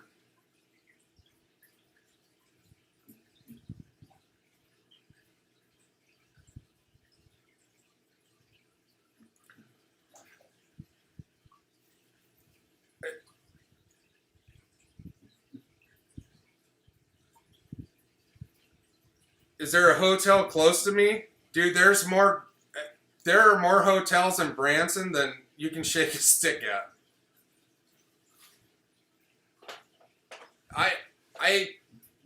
Something just chaps my ass about spending $3,000 and up for a lawnmower. Like, I've been in Arizona for about 18 years, and my yard was just rocks. That's the landscaping here with cactuses and agave plants. But to buy a lawnmower for over $3,000 blows my mind.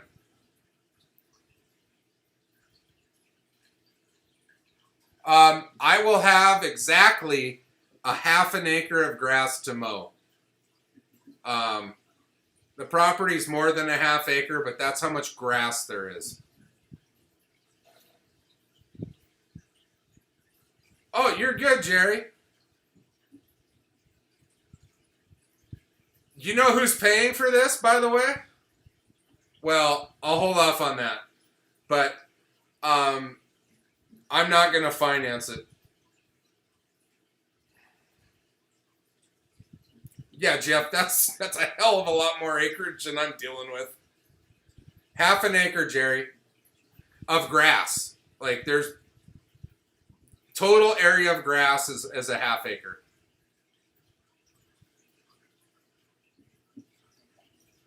Push mower my ass, Kristopher. I'm old. That's not happening. I would take too many breaks. By the time I got to the end of the yard, the other part would need to be cut again. I saw one of those robot mowers. I don't know about that, James. Or what about just buying goats? Anyway, let's give away the crappie box. I think I didn't mean to dawdle around you guys. I got carried away. And we have a couple new commenters, so there's a couple more chances to win, which probably bothers you guys, but here we go. I'm going to go ahead and change the screen. And we're going to pick the winner. Here we go.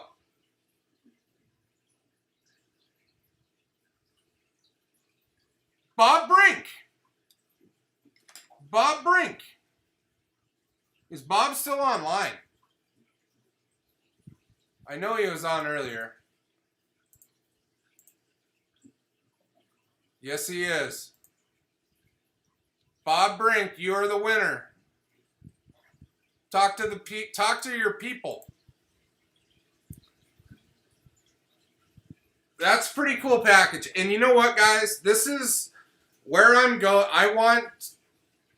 I've been giving away tackle boxes separate from lures. I want to get to the point where the boxes have stuff in them. I started off that way, but it's honestly quite expensive for me anyway to fill the boxes, and I was kind of trying to make a lot of people happy. But I think at the end of the day, it's cooler to get a box with stuff in it than just a naked box. So that's where we're going. And getting my own boxes, I mean, I'm talking about buying them in gross or, bulk. So things are going to change in that respect where the boxes are going to have things in them. Like tonight, for instance.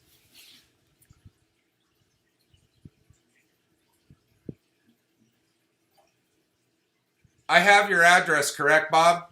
I'm just double checking. Good night, Rocky. Hey, thank you for being here. We do this every month, and there's some nights there's more than others. Absolutely, Glenn. And like I said, there's enough land where I could probably host 20 of you at the house if you have campers or you want to camp. There's only 4 bedrooms, though. There's going to be a big brawl for the 4th bedroom.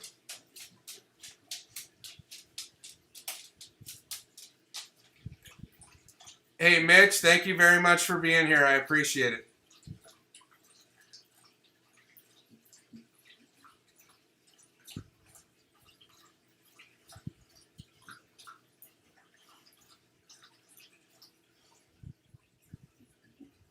I have not quit my job officially.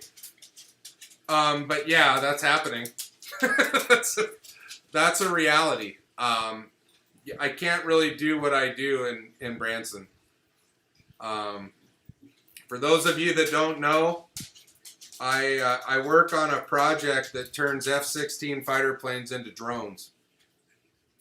If you want to check it out, there's videos all over the internet. It's called the Zombie QF-16 drone. It's a real thing. It's a neat. I was very blessed to be a part of that. I love you, Wendy. Best rod holders for the Classic? I don't know. I use Canon rod holders. That was a big deal in Washington where I was from, so that's what I bought.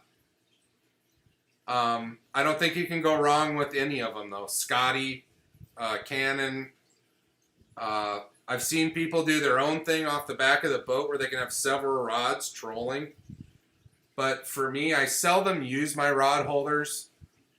Bass fishing anyways.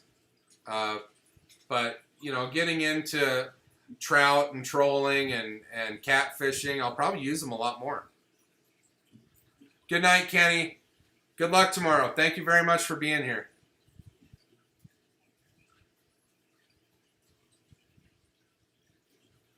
Yes, Jerry, I am moving. Right on, Glenn. It doesn't matter what boat you have. You're more than welcome.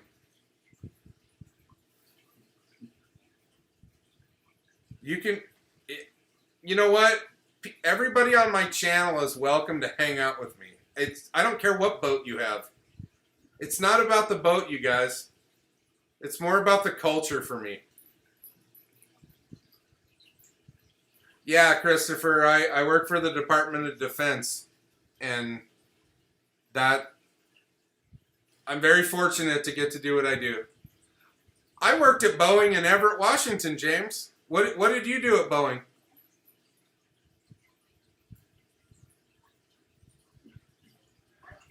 This get-together is probably going to happen next spring, summer, honestly, you guys.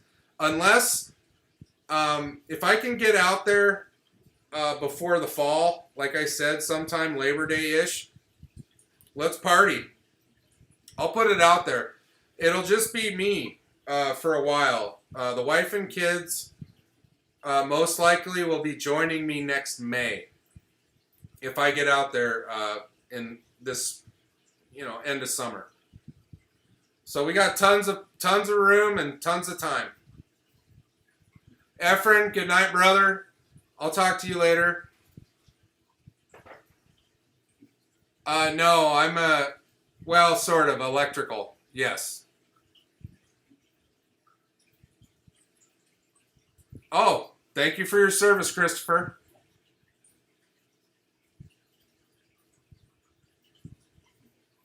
Oh, cool. Where were you at, though, James? Which Boeing plant did you work at, James?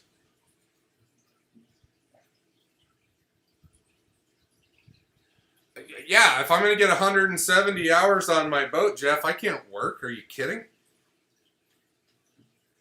Wear my mask, though. I wear my mask when it's, what's the word? I don't really go around people. I wear my mask if places require it, but for the most part, I'm not around people. Costco, which absolutely sucks. I buy a lot of stuff at Costco. The shirts I give away come from Costco, and they don't have them in Branson. They have them in St. Louis and Kansas City. I'm probably going to have to get a Sam's Club membership.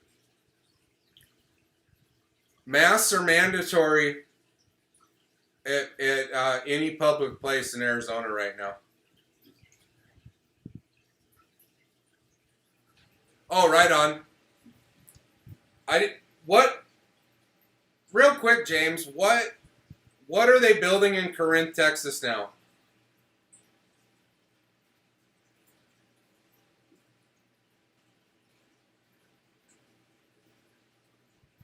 Fair enough, James. The animals come first, right?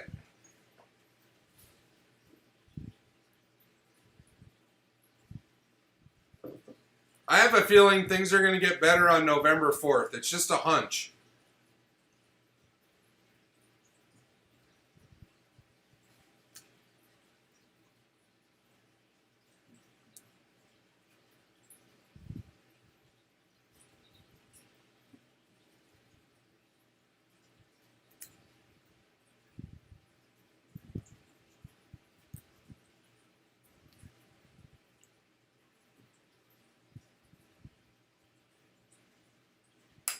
Hold on.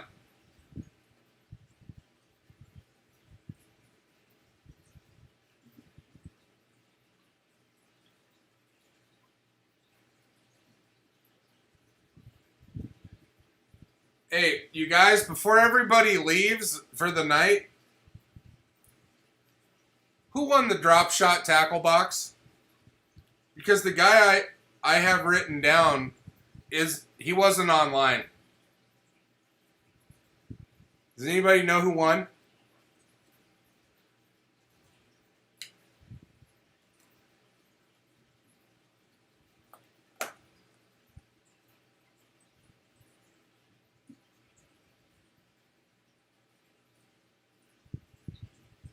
Oh, right on, James. Okay, I know what you're talking about. Good night, Kristopher. Thank you very much. I have black lights, yes. 100%.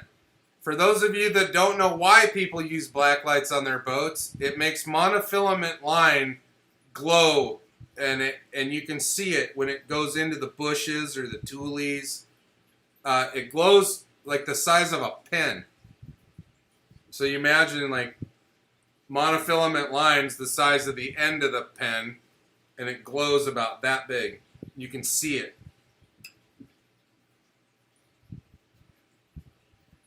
Bob Brink won twice? Oh, no. Excuse me, you guys. The drop shot package.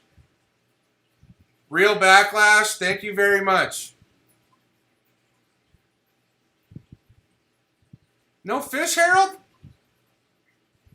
I have a Bob. It was Bob Borgstede for the drop shot package.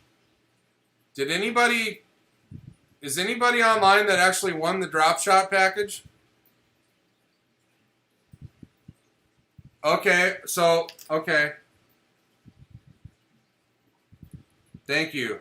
I'm going to rewatch that part of the video and make sure. And don't forget, if you guys are online, I don't have your email. Send me an email, mjbs3aces@gmail.com. That's what I thought, Todd. Glenn, you won the drop shot stuff?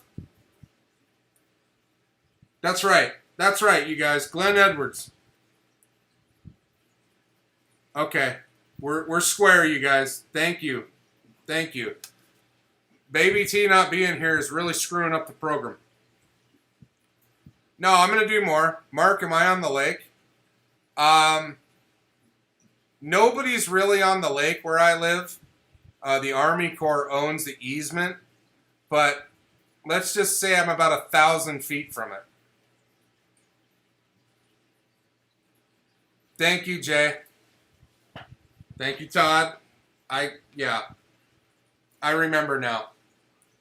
Glenn is a long time, Glenn's been joining us since, I think, for all the drawings. Yep. Thanks, Glenn. I'm sorry for not remembering. But I have everybody now on this. But I'll tell you what. I'm still in stuff.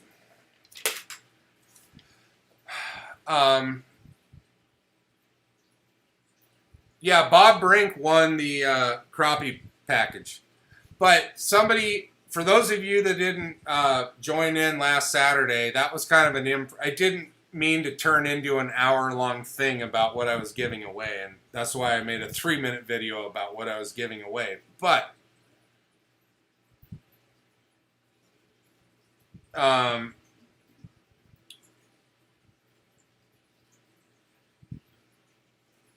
forgot where I was going with that. Which lake? Bull Shoals Lake. And it's the west end of it. It's closer to Lake Taneycomo than it is to, say, the Arkansas border.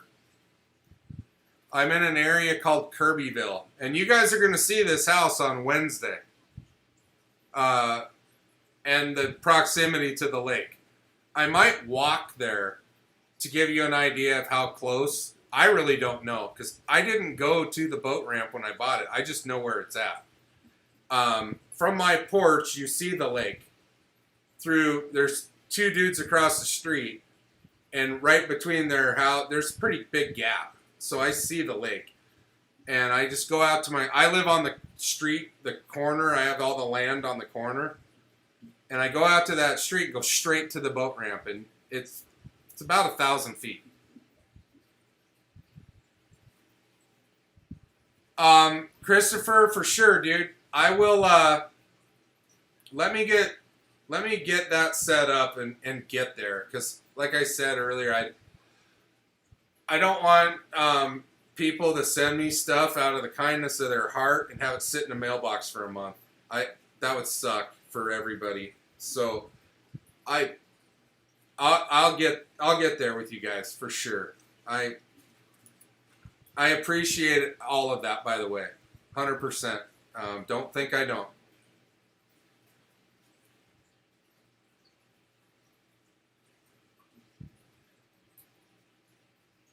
Dude, no shit. My head's been spinning. From the time we put our house up for sale here and bought that house was 2 months. And it wasn't really the plan. We didn't mean to sell our house until closer to July. And it happened my house sold before it ever hit the market. And that was not intentional. It blew my mind. There was a bidding war on a house that was not on the MLS. I don't even know how that happens.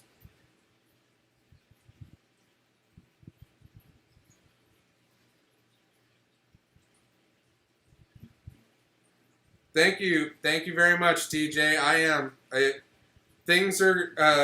This whole move is going to facilitate videos on the regular. Being able to get off of work and be in the lake in 30 seconds that was the dream, that was the goal, and we're achieving it, and it's happening. And I want to get more involved with the fishing aspect of it. I don't know how much more I can do to the boat that people haven't seen or done. But I'll tell you what I am going to do. Before I leave, I broke a trailer light. So I'm going to change the lights on the trailer. For those of you that have done it or not done it, There will be a video on that, I think, Sunday.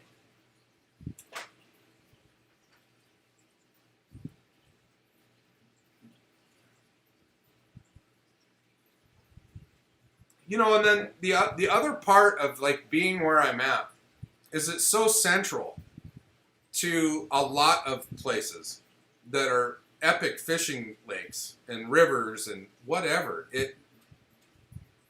It's just central, and I can be in Chicago, for instance, in Lake Michigan in 8 hours. Hey, Peter, thank you very much. Good to see you.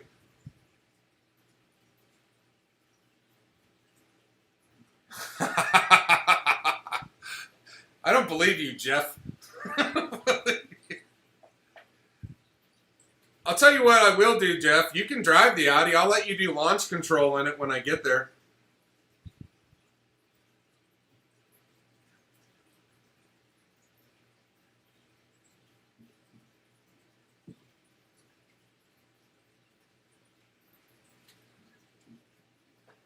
I changed the light on the trailer. Make sure about the one plug. I am going to take mine off and see what I'm working with. I've never messed with the lights. I've never had to. What it was is if you look at the light, you know, the long lens is good. The side lens that faces outboard is gone. And I don't know how the hell that happened. I probably did it backing into the garage. And hit a bag of dog food or something, and it just disappeared. I don't know what happened.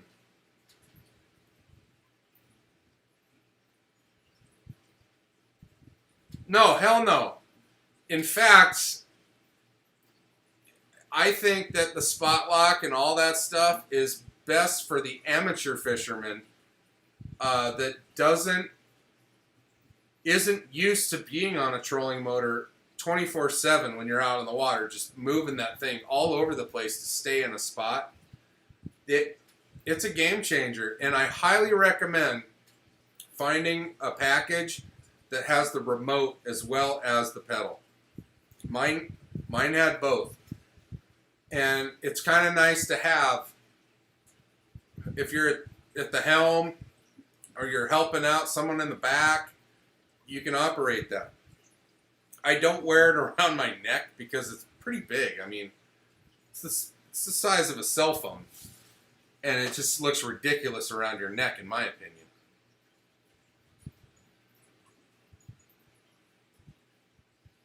Oh, it's not that fast, Jeff.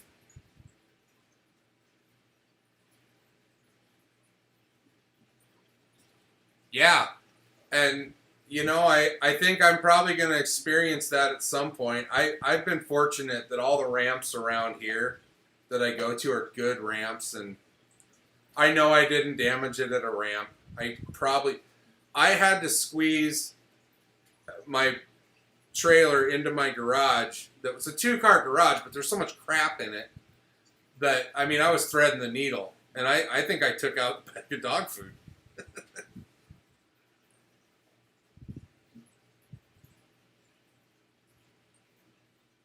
Spot lock. I don't even know how to use side scan 100%. I kind of get it, but sometimes I look at it and I just see an hourglass. I think I'm looking at a chick. But yeah, spot lock 100%. And not only spot lock, but the ability to set your trolling motor on a path at a speed you want, to stay on a shoreline or a heading. There's more than just spot lock going on with these things, and I think it's worth every cent. I didn't get the fanciest one. I got mine's only a 12 volt. It's a 55 pound. It moves my boat just fine.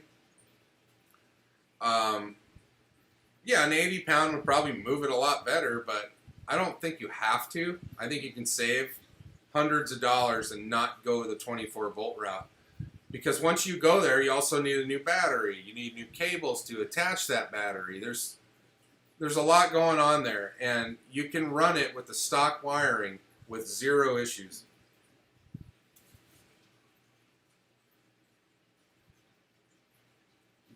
Uh, I don't care how deep the water is, James. I think the upgrade to the trolling motor is still valuable because regardless of how deep it is, you can sit on top of your target. You don't have to be on the trolling motor, and that's key.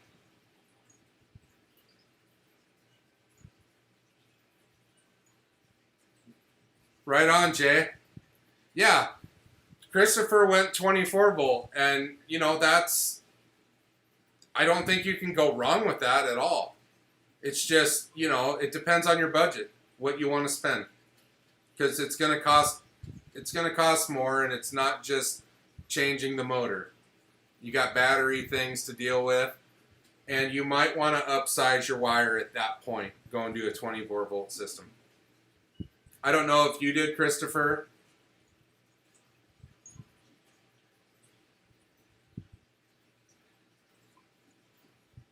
Yeah, Jeff. Shit happens. Like, we all know that. Jeff, since I got you here still, I hate to be that guy, but I'm not bringing any tackle. Is that going to be a problem when we go fishing next week?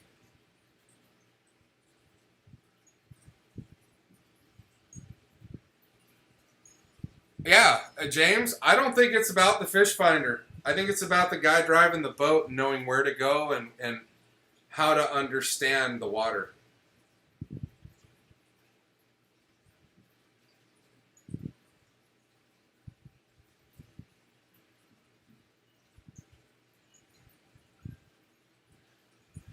Um, Thank you, brother. Thank you. I'm flying this time, and I'm coming minimal. We'll see. I might pick up. I know I'm not. I take it back. I can't buy any more rods. I have enough.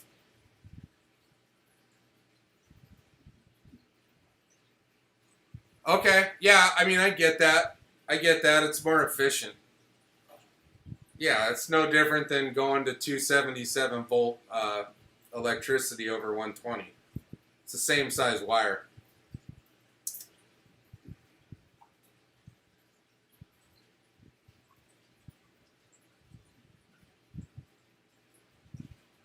Yeah. Yeah, the cover.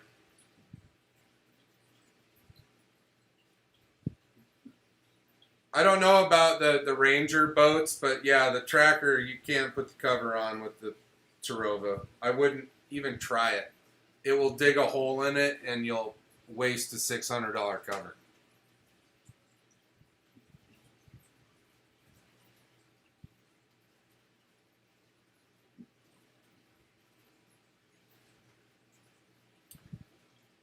I'll bring, Jeff, don't worry about tackle. I'll handle that. I just don't want to bring rods on the plane. Let's talk about fishing.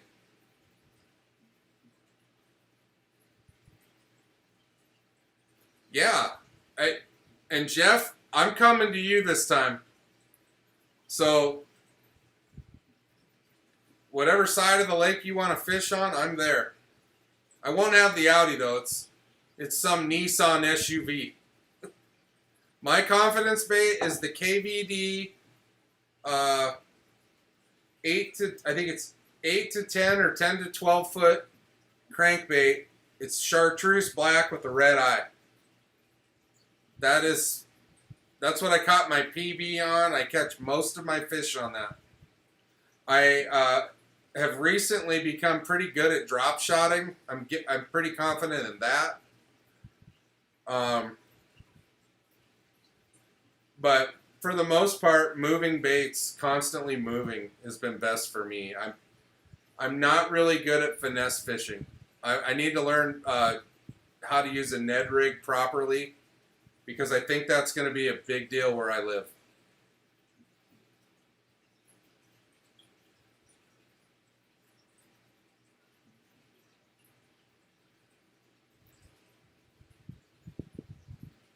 I feel what you're laying down, Kristopher. Jeff, are you going to finish that sentence?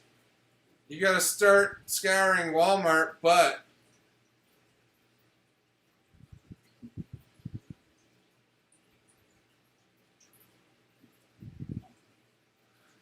yes, what James said.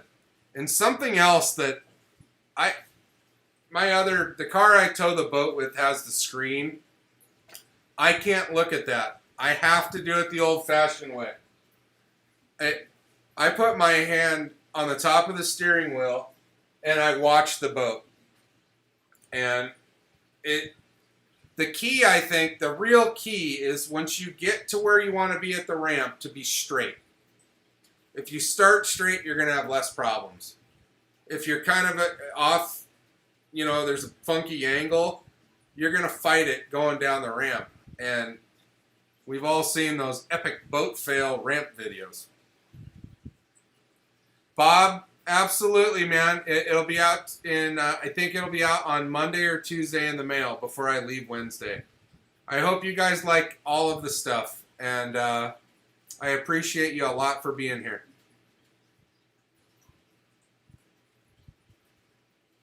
Yeah, I've caught fish on jigs. I'm not an expert at it. I'm not at all. And that's something I'll have to do.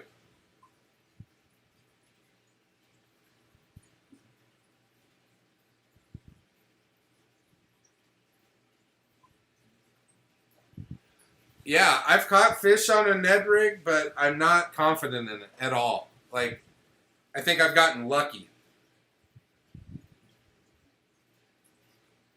Absolutely, Glenn.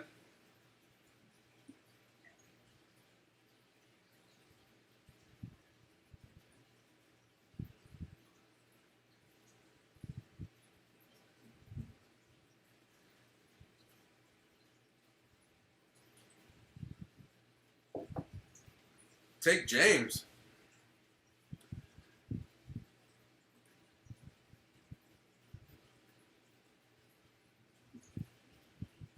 Oh, I get it. Yeah.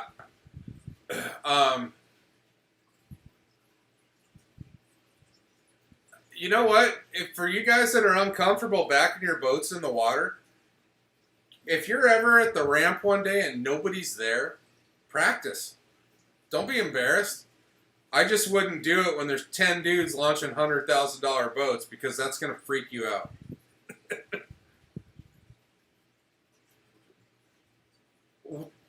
Todd, come over to where I'm at. There's smallmouth all over the place from what I'm told.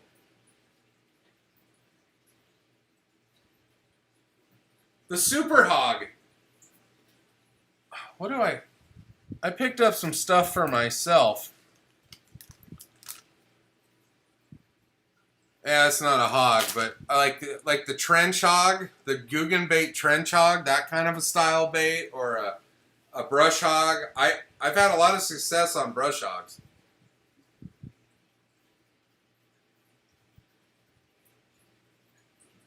Yeah, what James said.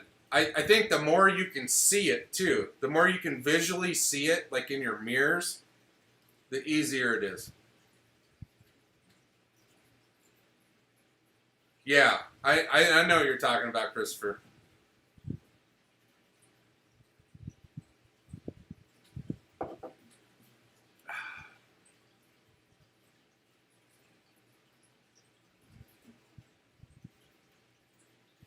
What do we got here? Yeah, we're still having a party. Yeah. Um, I think the watermelon red brush hog is in the brush hog flavor anyway, has been my most successful bait in that style. I'm too cheap to buy the Yamamoto baits, even though people swear by them. I'm like, why pay $8 when I can pay $3? So, I don't think you have to spend a ton of money to catch fish. You just got to find them.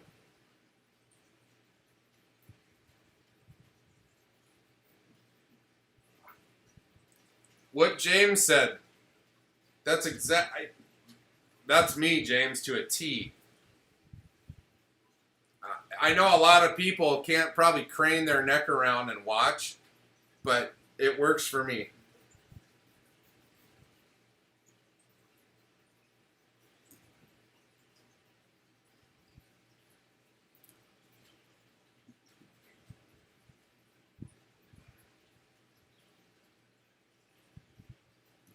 Yeah, those jackhammers are spendy. I have a bunch of chatterbaits. I'm a big fan of that. I don't have any success in Arizona with them, but back in New Jersey at all the lakes that I fish there, I hammer them. Smallmouth even. Smallmouth in our lake, it's called Kima Lake in New Jersey. It's private, but it's private. But the smallmouth there hit it on the fall. You zoom it out there, and when it gets to about 12 feet in the water column, smallmouth slam it. They don't like to hit it when it's moving, though.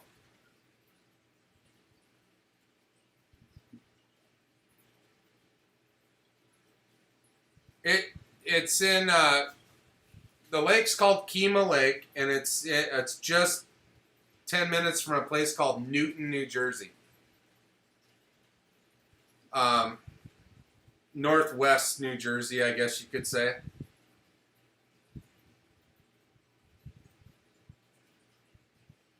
Ah, is that by Jackson? I went to Jackson, New Jersey a couple of years ago and went to that Six Flags with the family. I think is it Tom's River?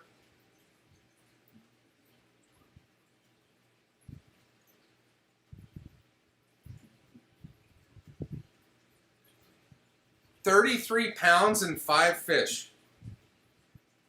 So you're averaging 6.5 pounds? Judas Priest. You would never be invited back to a tournament in Arizona if you could pull that off. That's not a thing.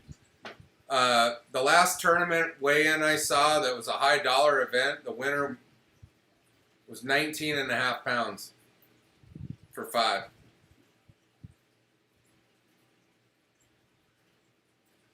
Yeah, I'm gonna get used to a new normal, or what they're calling the new norm when I go back. And honestly, I haven't even had the urge to fish here since I bought that house. I don't want to be here anymore. I want to get out there and fish there now. Calling 5-pounders. I'm mad at you because I have yet to weigh one that said 5 pounds on the scale.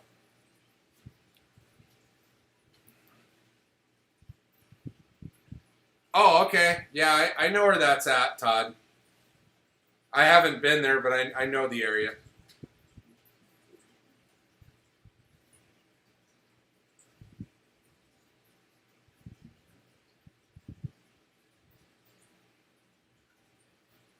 Yeah.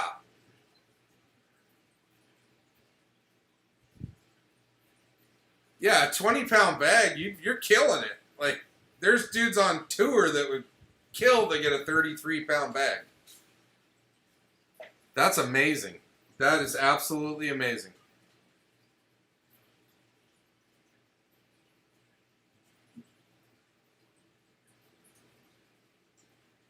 The last time I caught a full bag, I think it was 13.5 pounds for 5. I wouldn't have been in the top 20 where Kristopher lives. I probably wouldn't have bothered to weigh in. Congratulations, Glenn. That's a big deal. For people that don't fish, 6 pounds, that's nothing. Kiss my ass. I've been trying for 4 decades to find one. Good night, Mom. I love you.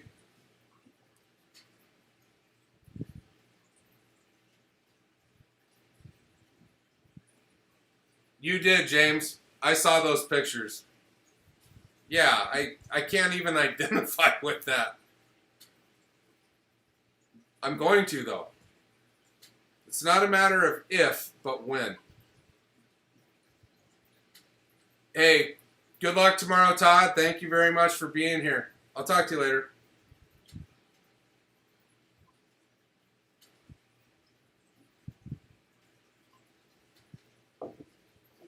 Yeah, I mean, with James's 2 catches there, that's good enough for big fish and second big fish.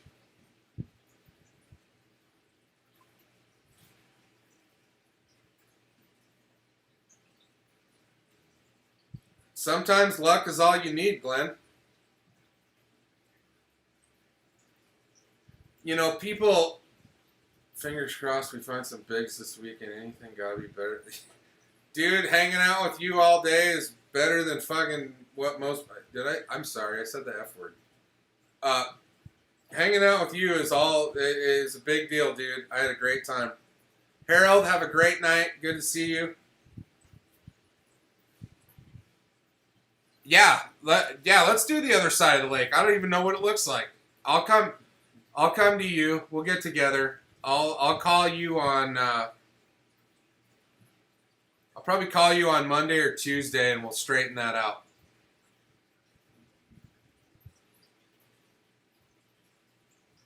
Kristopher, why aren't you pro? I'm just curious. Because I've never heard of bags that big.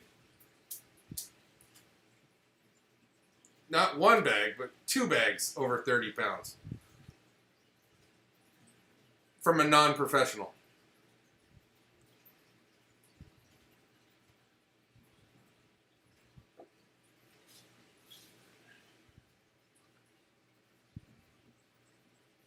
God damn. Yeah.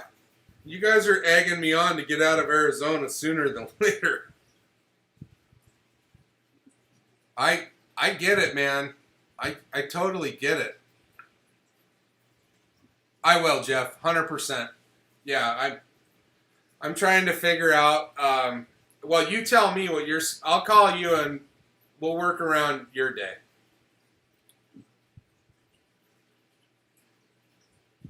That's amazing. 90-degree water. It's cool where you're at. The last time I was in the water, it was 94 degrees. That was a month ago. Or, no. That was in June. The middle of June, the water was 94 degrees here.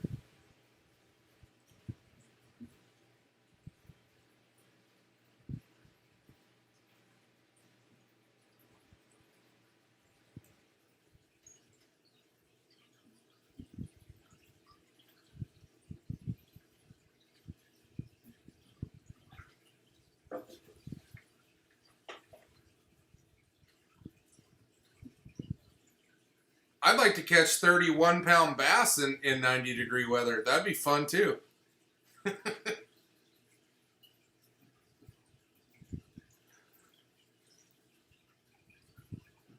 When you say water body, do you mean size or size of the lake? Or depth? Or the ecosystem? I'm going to look it up right now. Jordan Lake.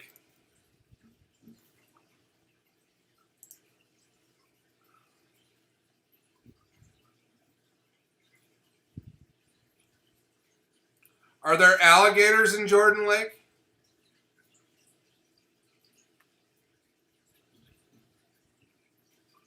Hey, TJ, good luck, man. I hope it's shorter than longer for you to get your boat, dude. When you do get it, you're going to love it.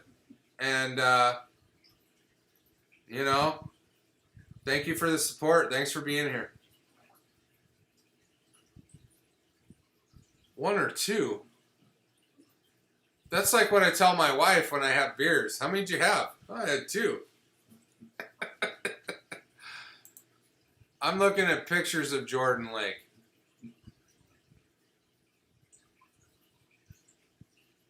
They don't look a lot different than the lakes like.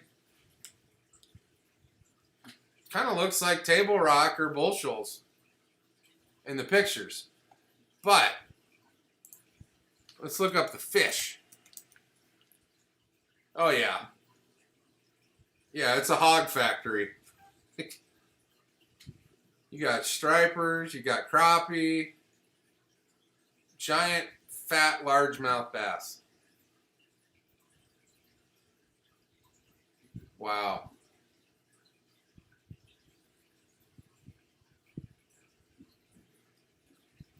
And catfish. There's catfish.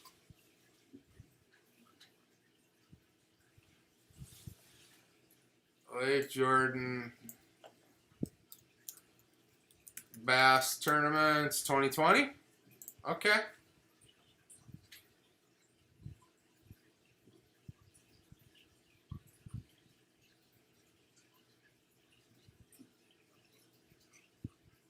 Wow. What I'm ended up seeing was a bunch of Major League Fishing and professional tournaments. I mean, that's a toad. Major League Fishing. I don't know who that is. God, that's an absolute toad. Mark Daniels Jr. He had an 8.6 on March 26th of 2019 is what I'm seeing.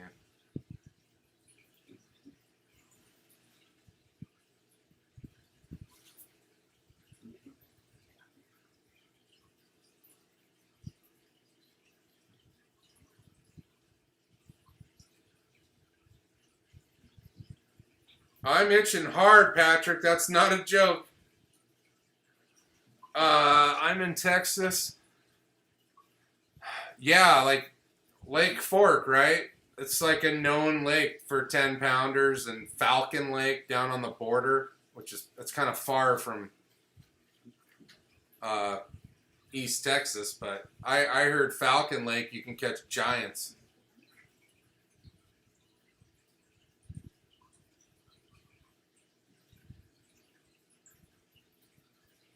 Yeah, MDJ. Like, if I could figure out how to catch 33-pound bags, you'd be saying MJB.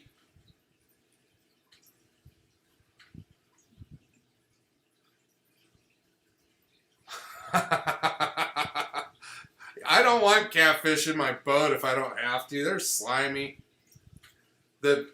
I caught a flathead a couple of years ago on a crankbait in Saguaro Lake outside of Phoenix, and I wasn't big on that. Didn't like that.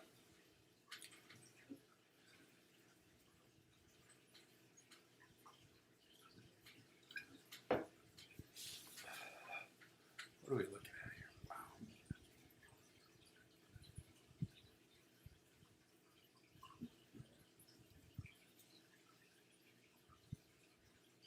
Yeah, I bet. I looked at houses in Texas down in that area at Ray Roberts, and Baby T wasn't feeling it. I was all about that, and I'll get down there. I'm close enough now I can drive there in a day. I'll definitely come down to Texas for sure.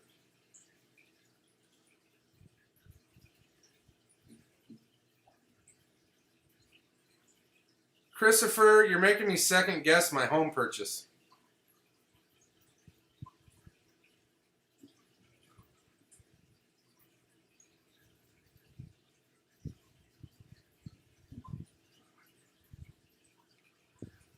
SK,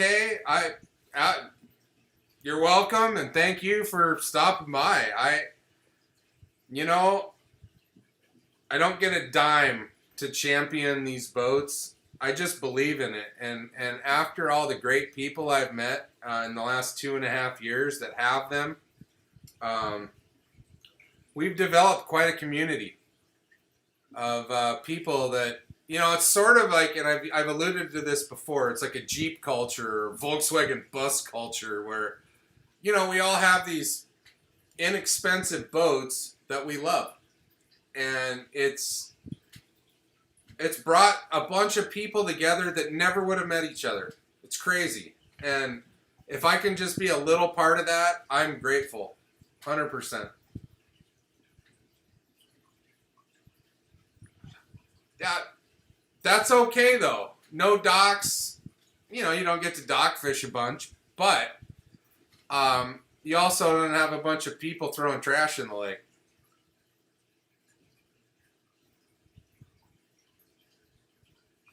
I got my eye on the prize, Jeff. I know where I'm at.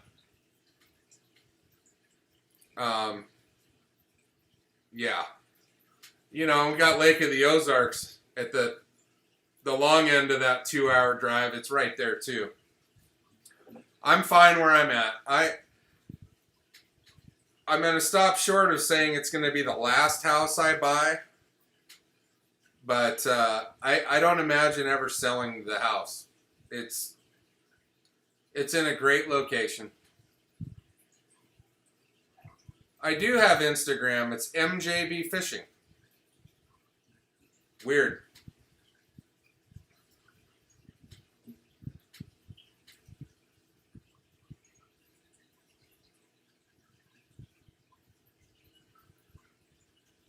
Hit me up on the Insta. Everybody around me is selling. Nobody's buying because property taxes. So I paid. It's a praise. Shit.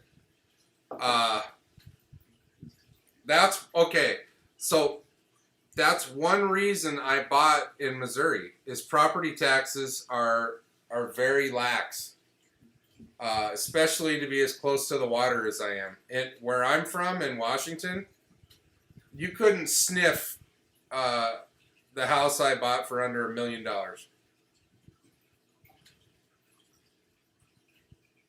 Right on, dude. You could go look at my fish.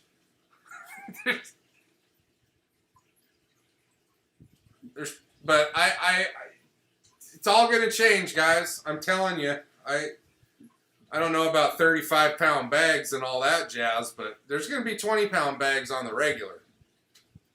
Especially because I have a custom guide. Jeff McCain is gonna guide me. Oh, you already hit me up on the Insta. Let's see here. So Kristopher and I now follow each other. Child almighty. Hey guys, he's not bullshitting. Look at that.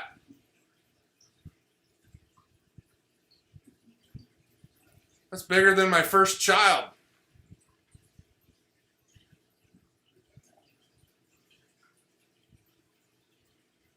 Dude, you're lucky to live where you do and love bass fishing. You know what'd be a shame is if you didn't like fishing and you lived there.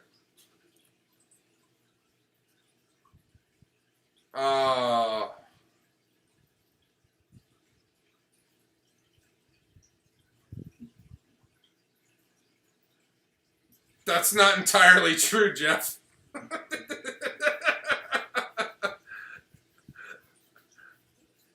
Right on, yeah. Okay. We're looking that by the way, Glenn, that was 710.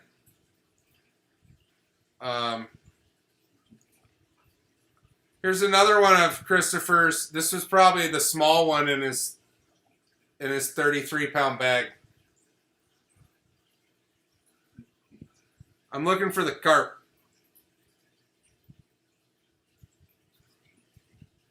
Oh, it's got to be this one, right? Is that the carp you're speaking of, Kristopher?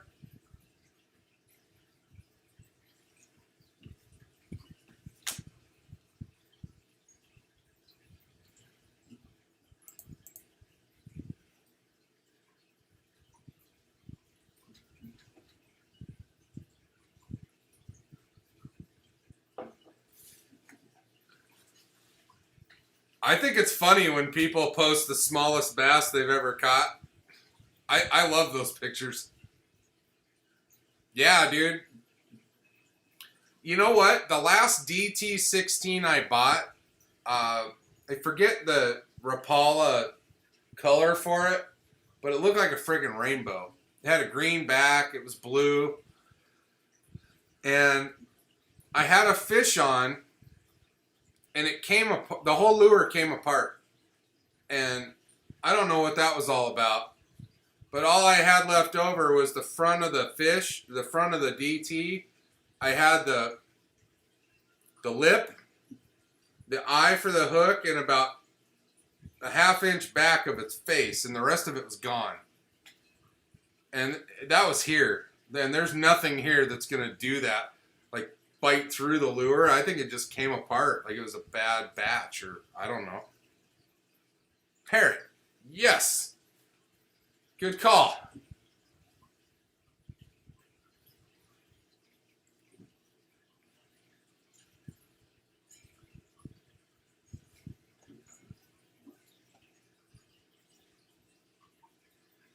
Well, I like the action. I still have some DTs, and I'm a big fan of that. They work, 100%.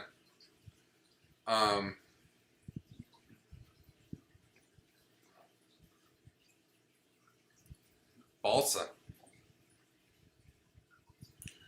You know, it happens. Not everything's perfect.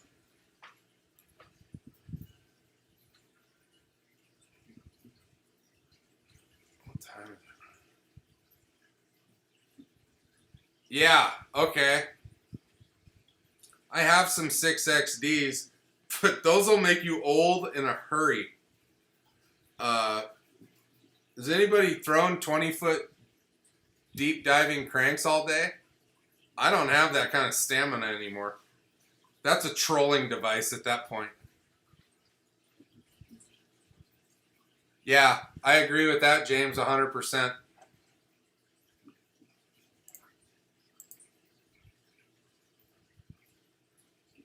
Okay.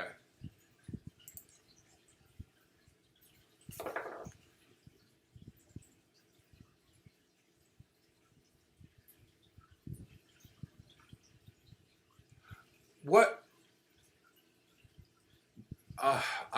I love it because I'm successful with it, James, but I'll tell you right now, I can't do it all day. Like, I just can't. Maybe I'm using the wrong equipment, but I get tired after about 3 hours of that. Like, I'm done cranking. I switch up to a Senko. Let it dance around the bottom.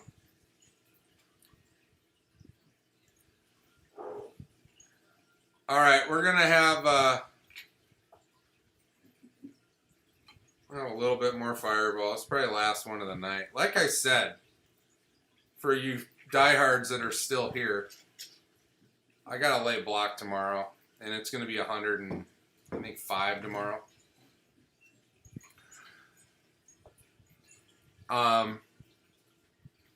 Do any of you have drones? Any of the 4 of you on here, any of you have a drone? Specifically a DJI Mavic Pro. That's right, Kristopher. Dude, Kristopher, you and I have been friendly for over 2 years now. I know that. That sounds expensive, James. Okay. Something happened to my drone, and I don't know what to do about it, but the camera's doing some weirdness. It flies just fine, but I can't get the camera to... It's all run with magnets, and I don't know what I did. I'm going to try and clean it. Glenn, hey, thank you very much. I appreciate it, bud. And I'll get your package out to you, and we'll talk again next month. I'll definitely be, of course, giveaway number 9 sometime towards the middle end of September. But I will be live in Branson. I won't have a way to edit while I'm there, so everything I do there will be live. So if you're interested, check it out. And thanks again for being here.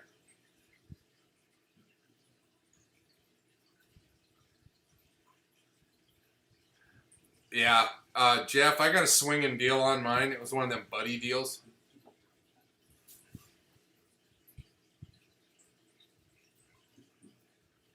Kristopher, if you catch 30-pound bags of fish, you're a fool for not being on YouTube. People want to see that.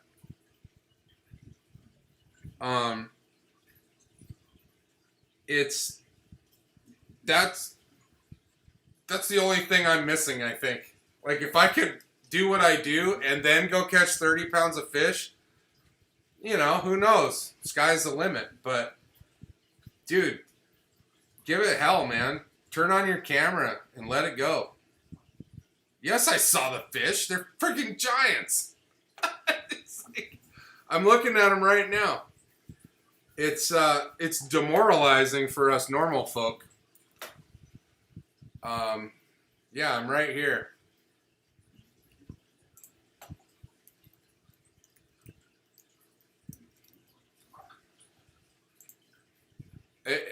It's unbelievable. Like, those fish here, you'd be a king. People would be afraid of you. If you showed up here and caught fish like that on the regular, they would refer to you as a hammer. I'm going to refer to you as a hammer. I scrolled down, and by the way, dude, you have a beautiful family.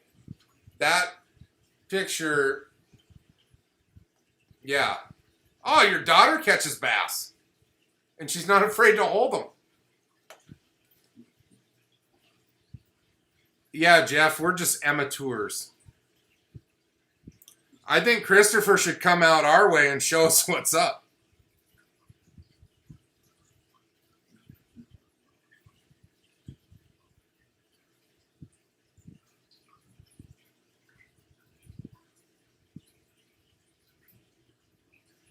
I think I got cameras light enough to get on an RC for sure, but the DJI, you can't beat it. It's a 4K camera all day long. Oh, Kristopher, now you're rubbing it in. God damn it. Toads. My daughter loves catching fish, but the minute it gets near, it's, you know. But she doesn't get to do it enough, and that shit's gonna change. I want my kids to grow up playing in the woods, playing in the dirt. And it's tough here. Everything here will kill you. You don't want your kids wandering off in the desert, especially in the summertime.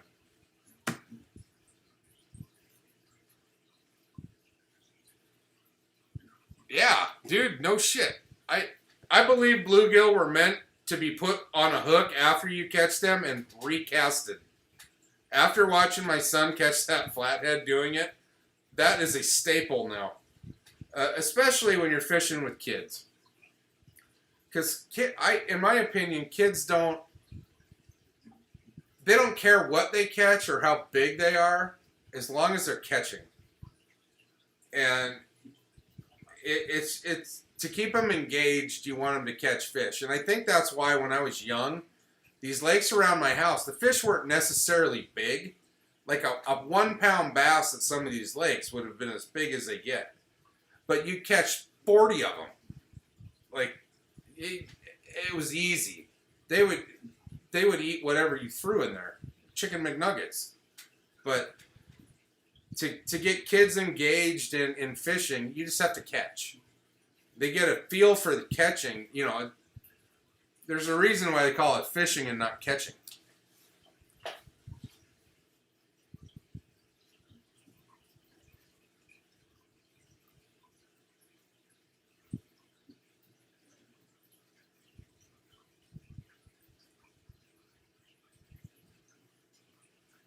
Kristopher, which face were you referring to? This one?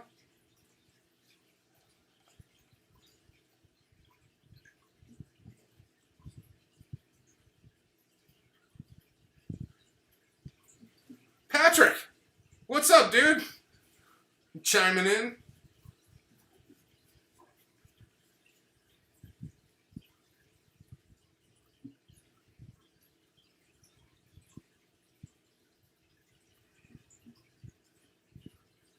Yes, yeah, 100%, dude. And my boy, my son in our lake in New Jersey, his PB bass was out of that. And that lake is a pond compared to, like where you're at and where I'm at. But I think it was 3.5 pounds on top water in the dark. It was badass. And like, he'll remember that for the rest of his life.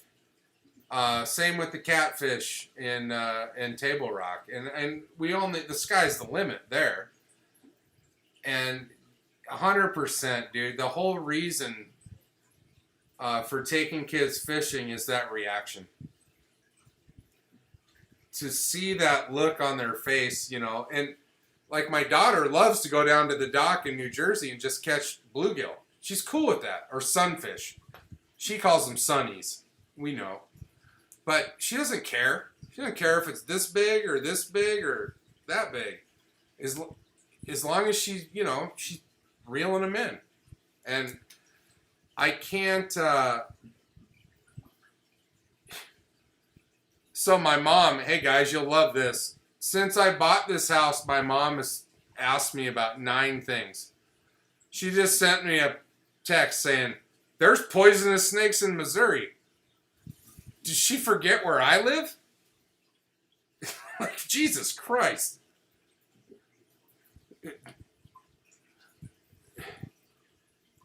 Just like Arizona.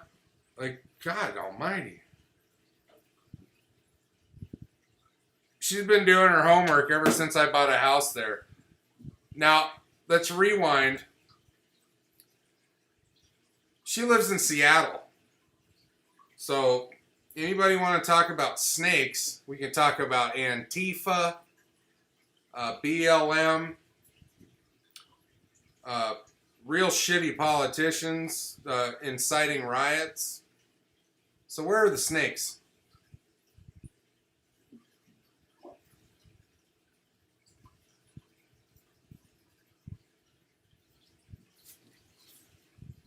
Oh, I bet, Kristopher. If I would have caught a 5-pound bass out of the lakes that we fished at as kids, I would have thought I would have changed my name to Roland Martin.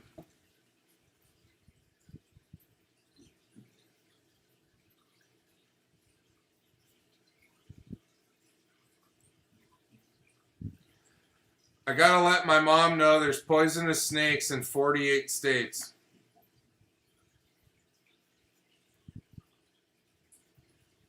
Including Washington.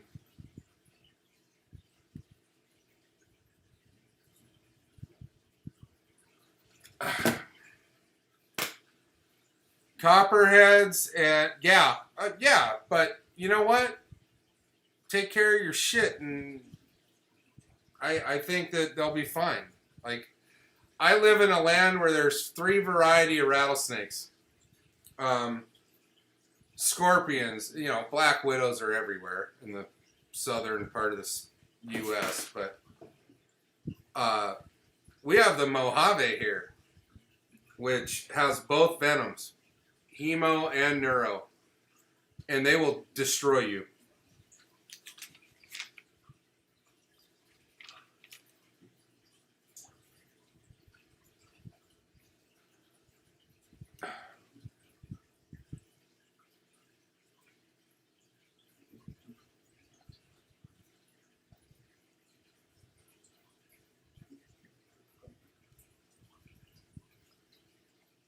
I'm about to get irritated, and you guys don't want to see me when I'm irritated. It would be like me sitting on the back of Kristopher's boat while he catches a 33-pound bag, and I catch 5 bass that weigh a pound. That's how irritated I'm about to get.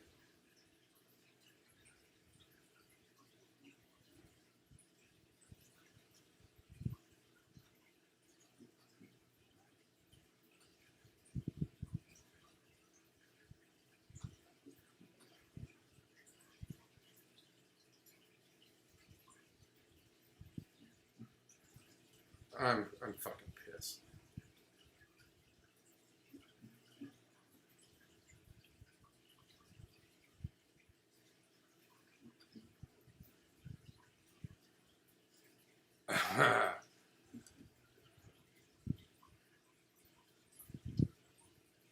I will, Kristopher. Give me 1 second.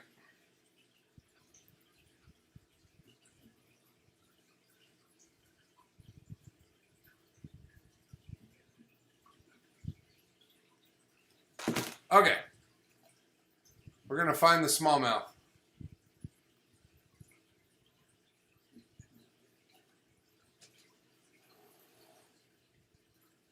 You're a Hurricanes fan? I don't think there's such a thing anymore. Oh, yeah. Right below the Hurricanes picture, there's a giant fat smallmouth. Yeah, that's a toad too, dude. I'm going to go ahead and like that one.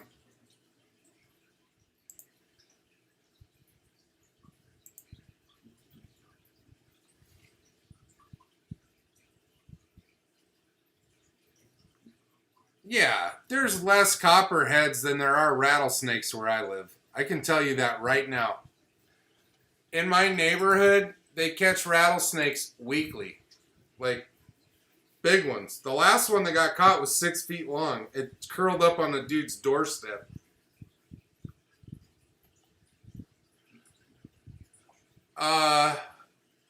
What did Carolina...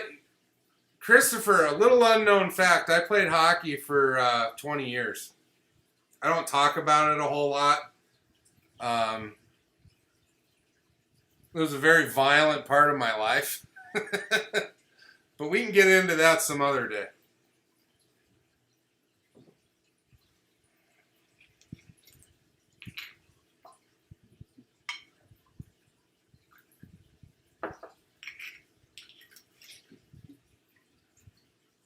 Where was that, by the way, Kristopher, where was that smallmouth caught?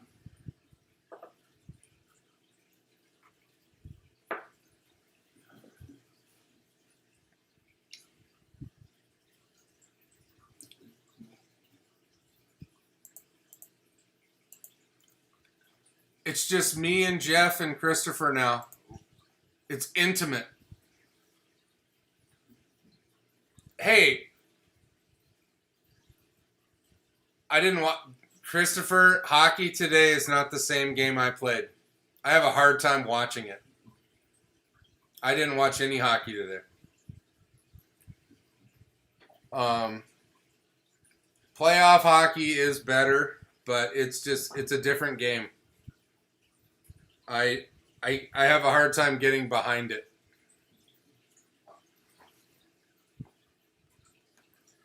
Kristopher, do you have Facebook?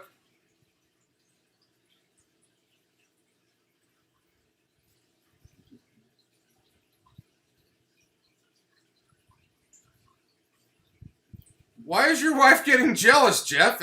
Is she getting jealous of Kristopher's smallmouth bass?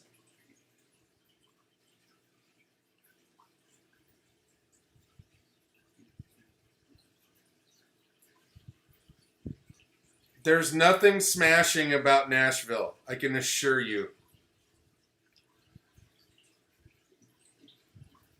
Okay, okay.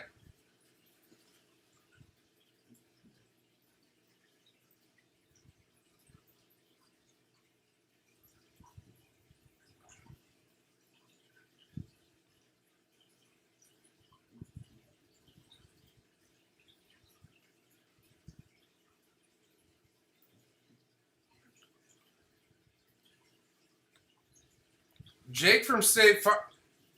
Does your wife want me to stand up? I'm just wearing a nice shirt. Oh, I'm kidding. I have shorts on. But,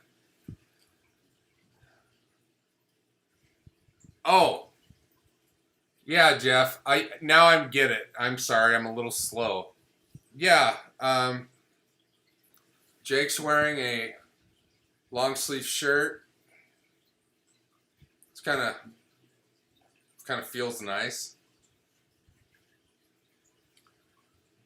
Yes, sir. Dude, Kristopher, do me a favor. I can't see Facebook right now. Friend me on there, dude. We need to have a video chat.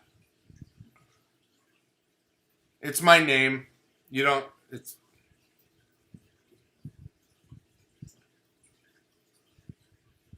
Oh, shit. Okay, never mind. I called you John. I called you John McCain, who was, in fact, he's no longer with us. Yeah, he was a senator here in Arizona. He kind of flip-flopped at the end and became Democratic, which is kind of heartbreaking. But it is what it is. I remember, Kristopher, my bad, dude. I don't really do a lot of Facebook. I need to. I don't know. I focus more on the YouTube stuff than I do on the Facebook. The Facebook I kind of kept separate from the whole YouTube thing, just because I didn't want to be the Amway friend, right? A lot of these people I've known since I was 4 years old, and they don't care about this stuff at all. And so I didn't want to intermix the two and them feel obligated to, like, watch me. And, like, who wants to watch me?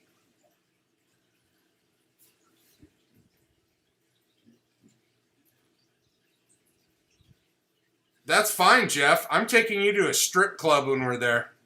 See what she thinks of that.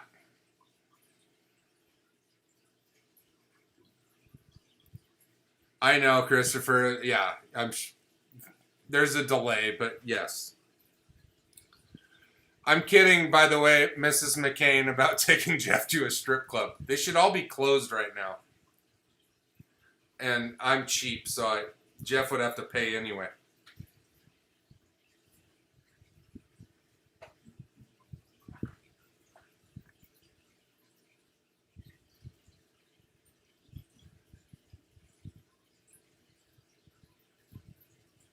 Would she be mad at me, Jeff? I don't want to make her mad. Baby T would definitely be pissed. She's probably watching.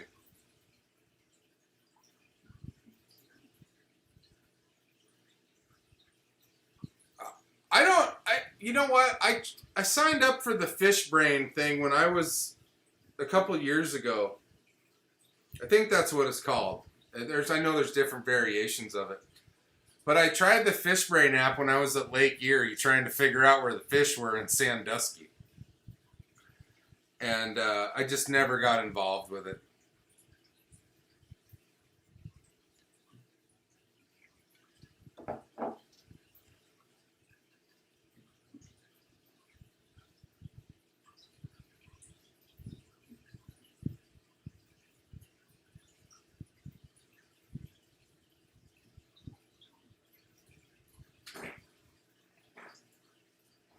Oh, jeez. I don't want to upset anybody, Jeff. You know that. We're about having a good time over here. We're not here for a long time. We're here for a good time.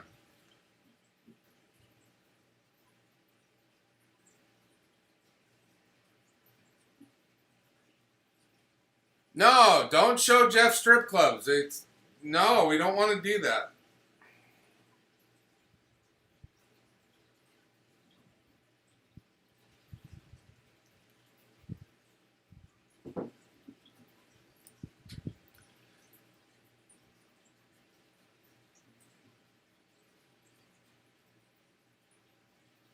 I think Jeff knows. Like Bo knows, Jeff knows.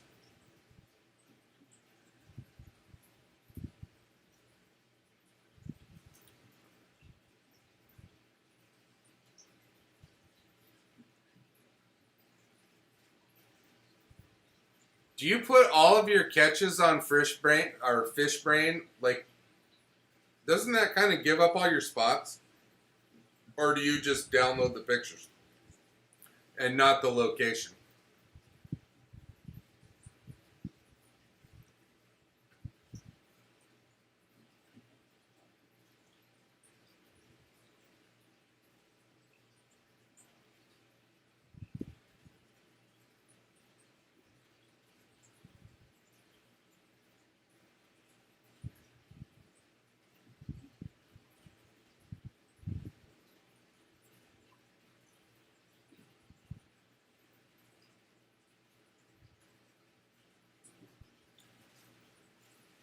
If you don't know what a C-130 is, they refer to that as a heavy. It's heavy. Heavy plane.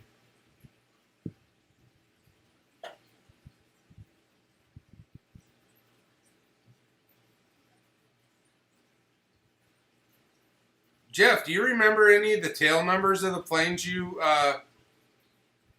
were involved with?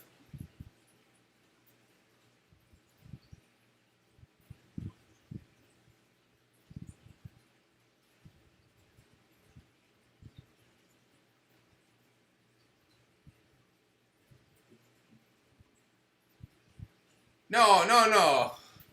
It's all the same. I I'm just curious if I could go find one of the planes you worked on. They're all out in the desert where I work. I If you've ever heard of the Boneyard, I think we talked about this, but um what if you told me a tail number, I might be able to find the damn thing.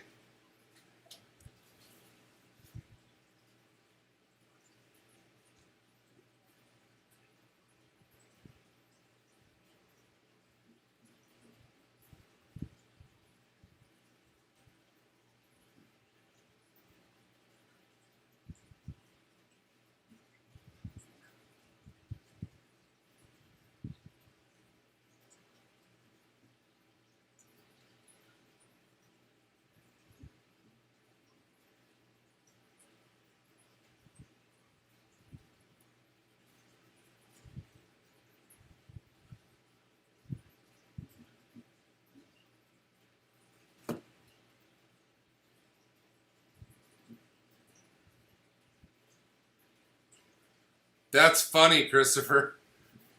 You should put him like a golf course pond, like, and just flood a golf course with people. What? Okay, Jeff. What base were you out of? I'm gonna take a picture of those and see if I can go find them. It, on the tail, it'll have the tail number and usually where the plane was. Depending on what base.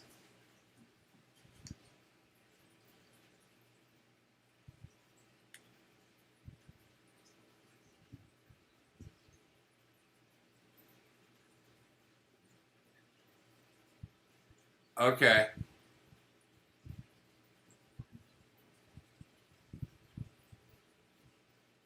We get C-130s that come in all the time for mods of some sort. I don't have anything to do with the heavies. I just do the fighter. And only the F-16, nothing else. We do a lot of A-10 shit. Obviously, that's Tucson's the hub for the A-10. But I'm not in that program.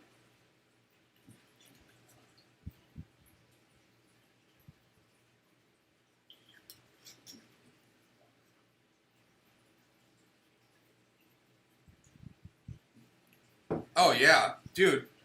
The planes that I'm turning into drones are. I have yet to turn one into a drone that wasn't born after 1985. So these are 85s with like 1900 tail numbers. They're old.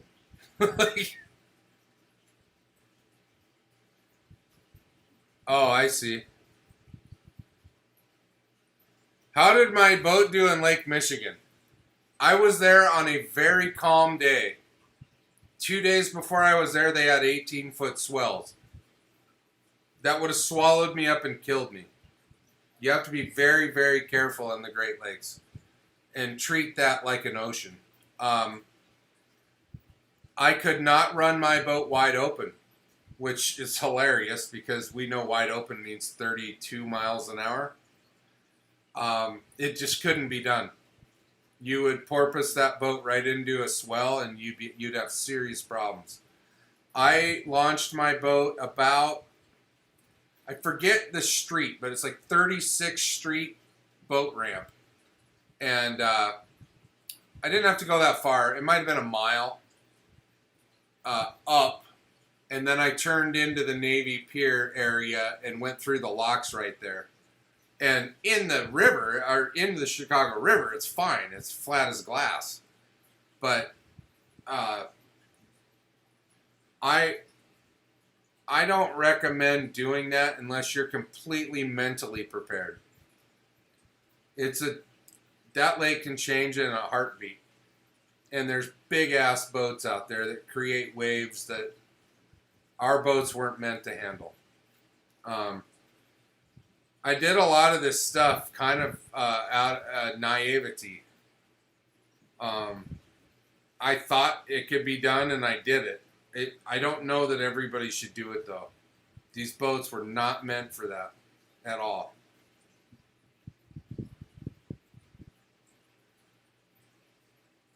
Dude, Kristopher, keep doing it. I think it's hilarious. Like, I'm not saying don't do it, dude. I'm just saying pick the day. And if you're in the river, you're safe. But the minute you go out into Lake Washington, you're in an ocean. And they consider it an intercoastal waterway. So all that means is you have to have extra flotation devices, extra flares, extra means of safety devices, and they will write your ass a ticket at the boat ramp if you don't have it.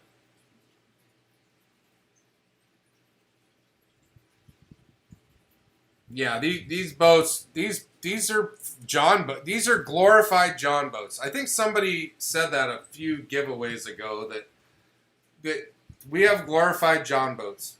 That's what we have, and to put them in the ocean, you're asking for it. If A, it's rough, and B, you have no confidence in your boat, and you're not willing. So here's the thing. I was 100% willing to sink that boat and swim. You have to think like that. If your mind can go there, yeah, your boat can go anywhere you want it to. But it's a $10,000 gamble. Should I have done it? I don't know. I just happened to go on good days. Now, I will tell you, I went to Lake Erie twice in my boat. The first time, it was dead-ass calm. I ripped across the open water of the lake, and there was no issue. A month later, when I came back, I went to the same spot. I left Sandusky Harbor and headed towards Cedar Point. And you have to go across the open water to get there. And it was rough. And I got about, I would say, a quarter mile into the open water, and the look on my kid's face was pure horror, and I immediately turned around. Like his eyes did the reading for both of us. We shouldn't have been out there.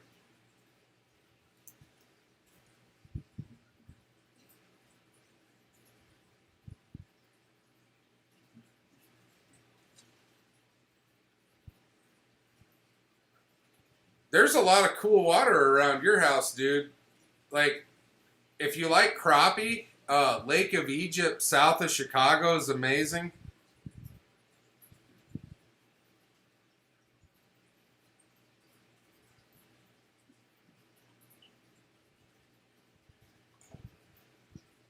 Holy crap.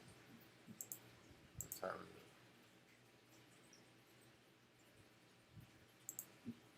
I think Jeff went to bed.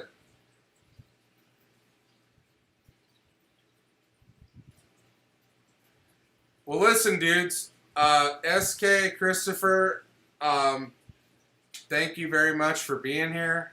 Kristopher, I'm going to reach out to you. I got some questions. But I'll tell you what. I'll see you guys in a couple days. When I get to Missouri, we're going live. Thank you very much, and have a great weekend. See you guys later. I got to go to bed.